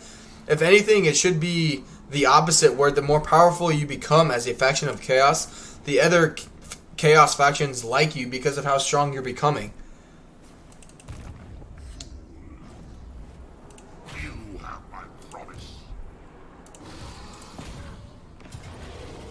Invade. Alright. Lord of Shadows. Alright. Yeah, I'll take you. Chaos. I need a siege attacker. Let us corrupt. Magic is chaos. The only thing I'm pissed about is they killed my my exalted hero. Unearthly reflexes is good. I will say that some of the warriors or the champions of chaos, like DLC, it gives you some good, like, individual traits. Like, they're not the best in terms of what you can do with it, like, for your whole army, but they're really good individually. I really like them.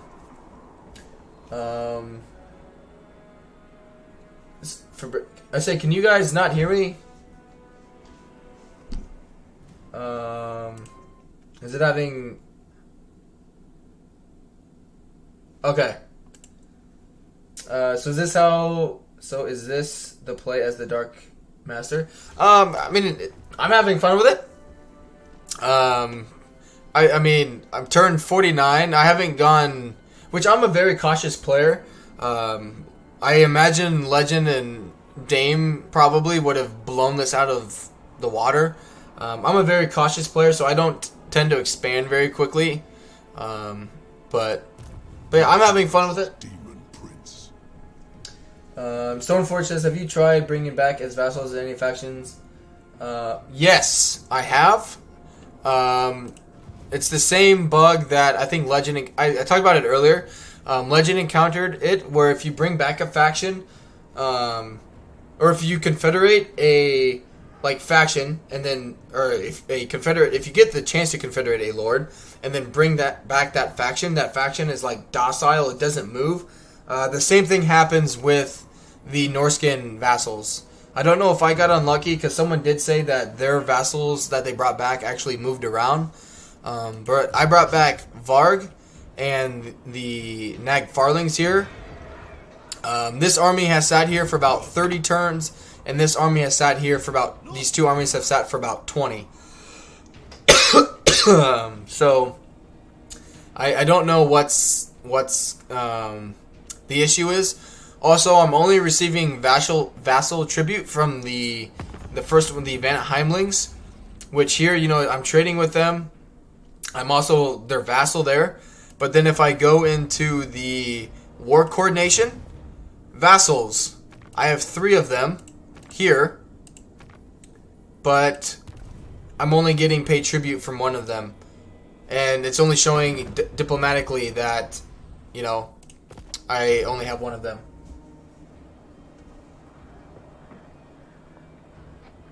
When you turn your head to read the stream, the mic doesn't pick up the sound as well. Ah, that would probably do it. Yeah, my microphone is through my camera, so it's what I have at my disposal at this moment. Yeah, it's essentially a dead faction, like, you know. So I can give them orders, I can tell them to go places, and it doesn't matter, they won't move. Won't move at all.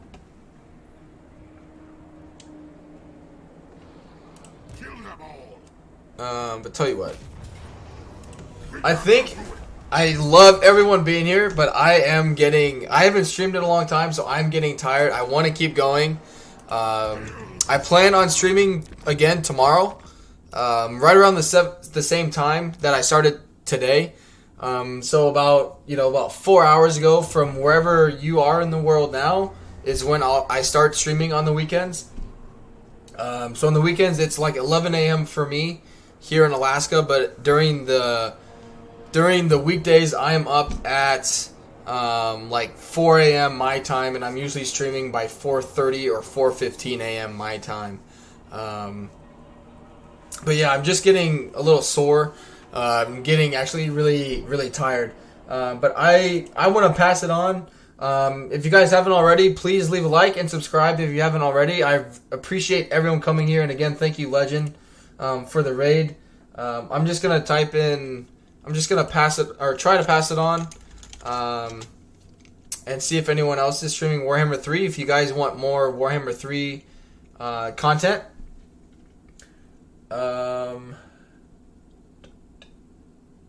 Anyone in English?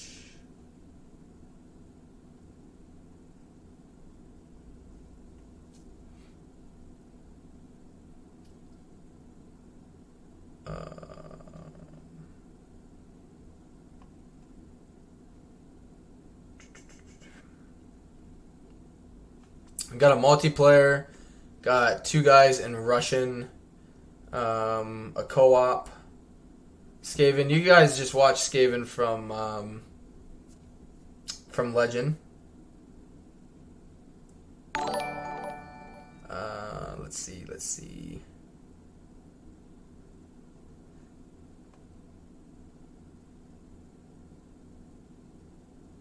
Screw it. Let's do it to this guy. Settlement was next. His channel is the Snake Nerd Gamer.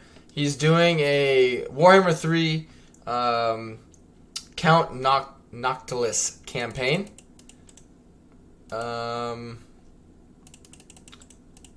He's got a one person watching him, but if you guys want to keep watching more, I'll pop a link in here to that stream. But again, thank you guys for coming on over today. I hope you guys enjoyed it. I hope to see a lot of you again tomorrow and throughout the rest of the week. I'll probably be continuing this campaign again tomorrow. I'm having a lot of fun with it. I want to keep playing it whether I keep streaming it or not, but more likely than not it will be more Belakor tomorrow morning for me. And then we'll start with this each here. So thank you guys again for stopping by. Hope you enjoyed it, and I will see you guys again tomorrow. Bye.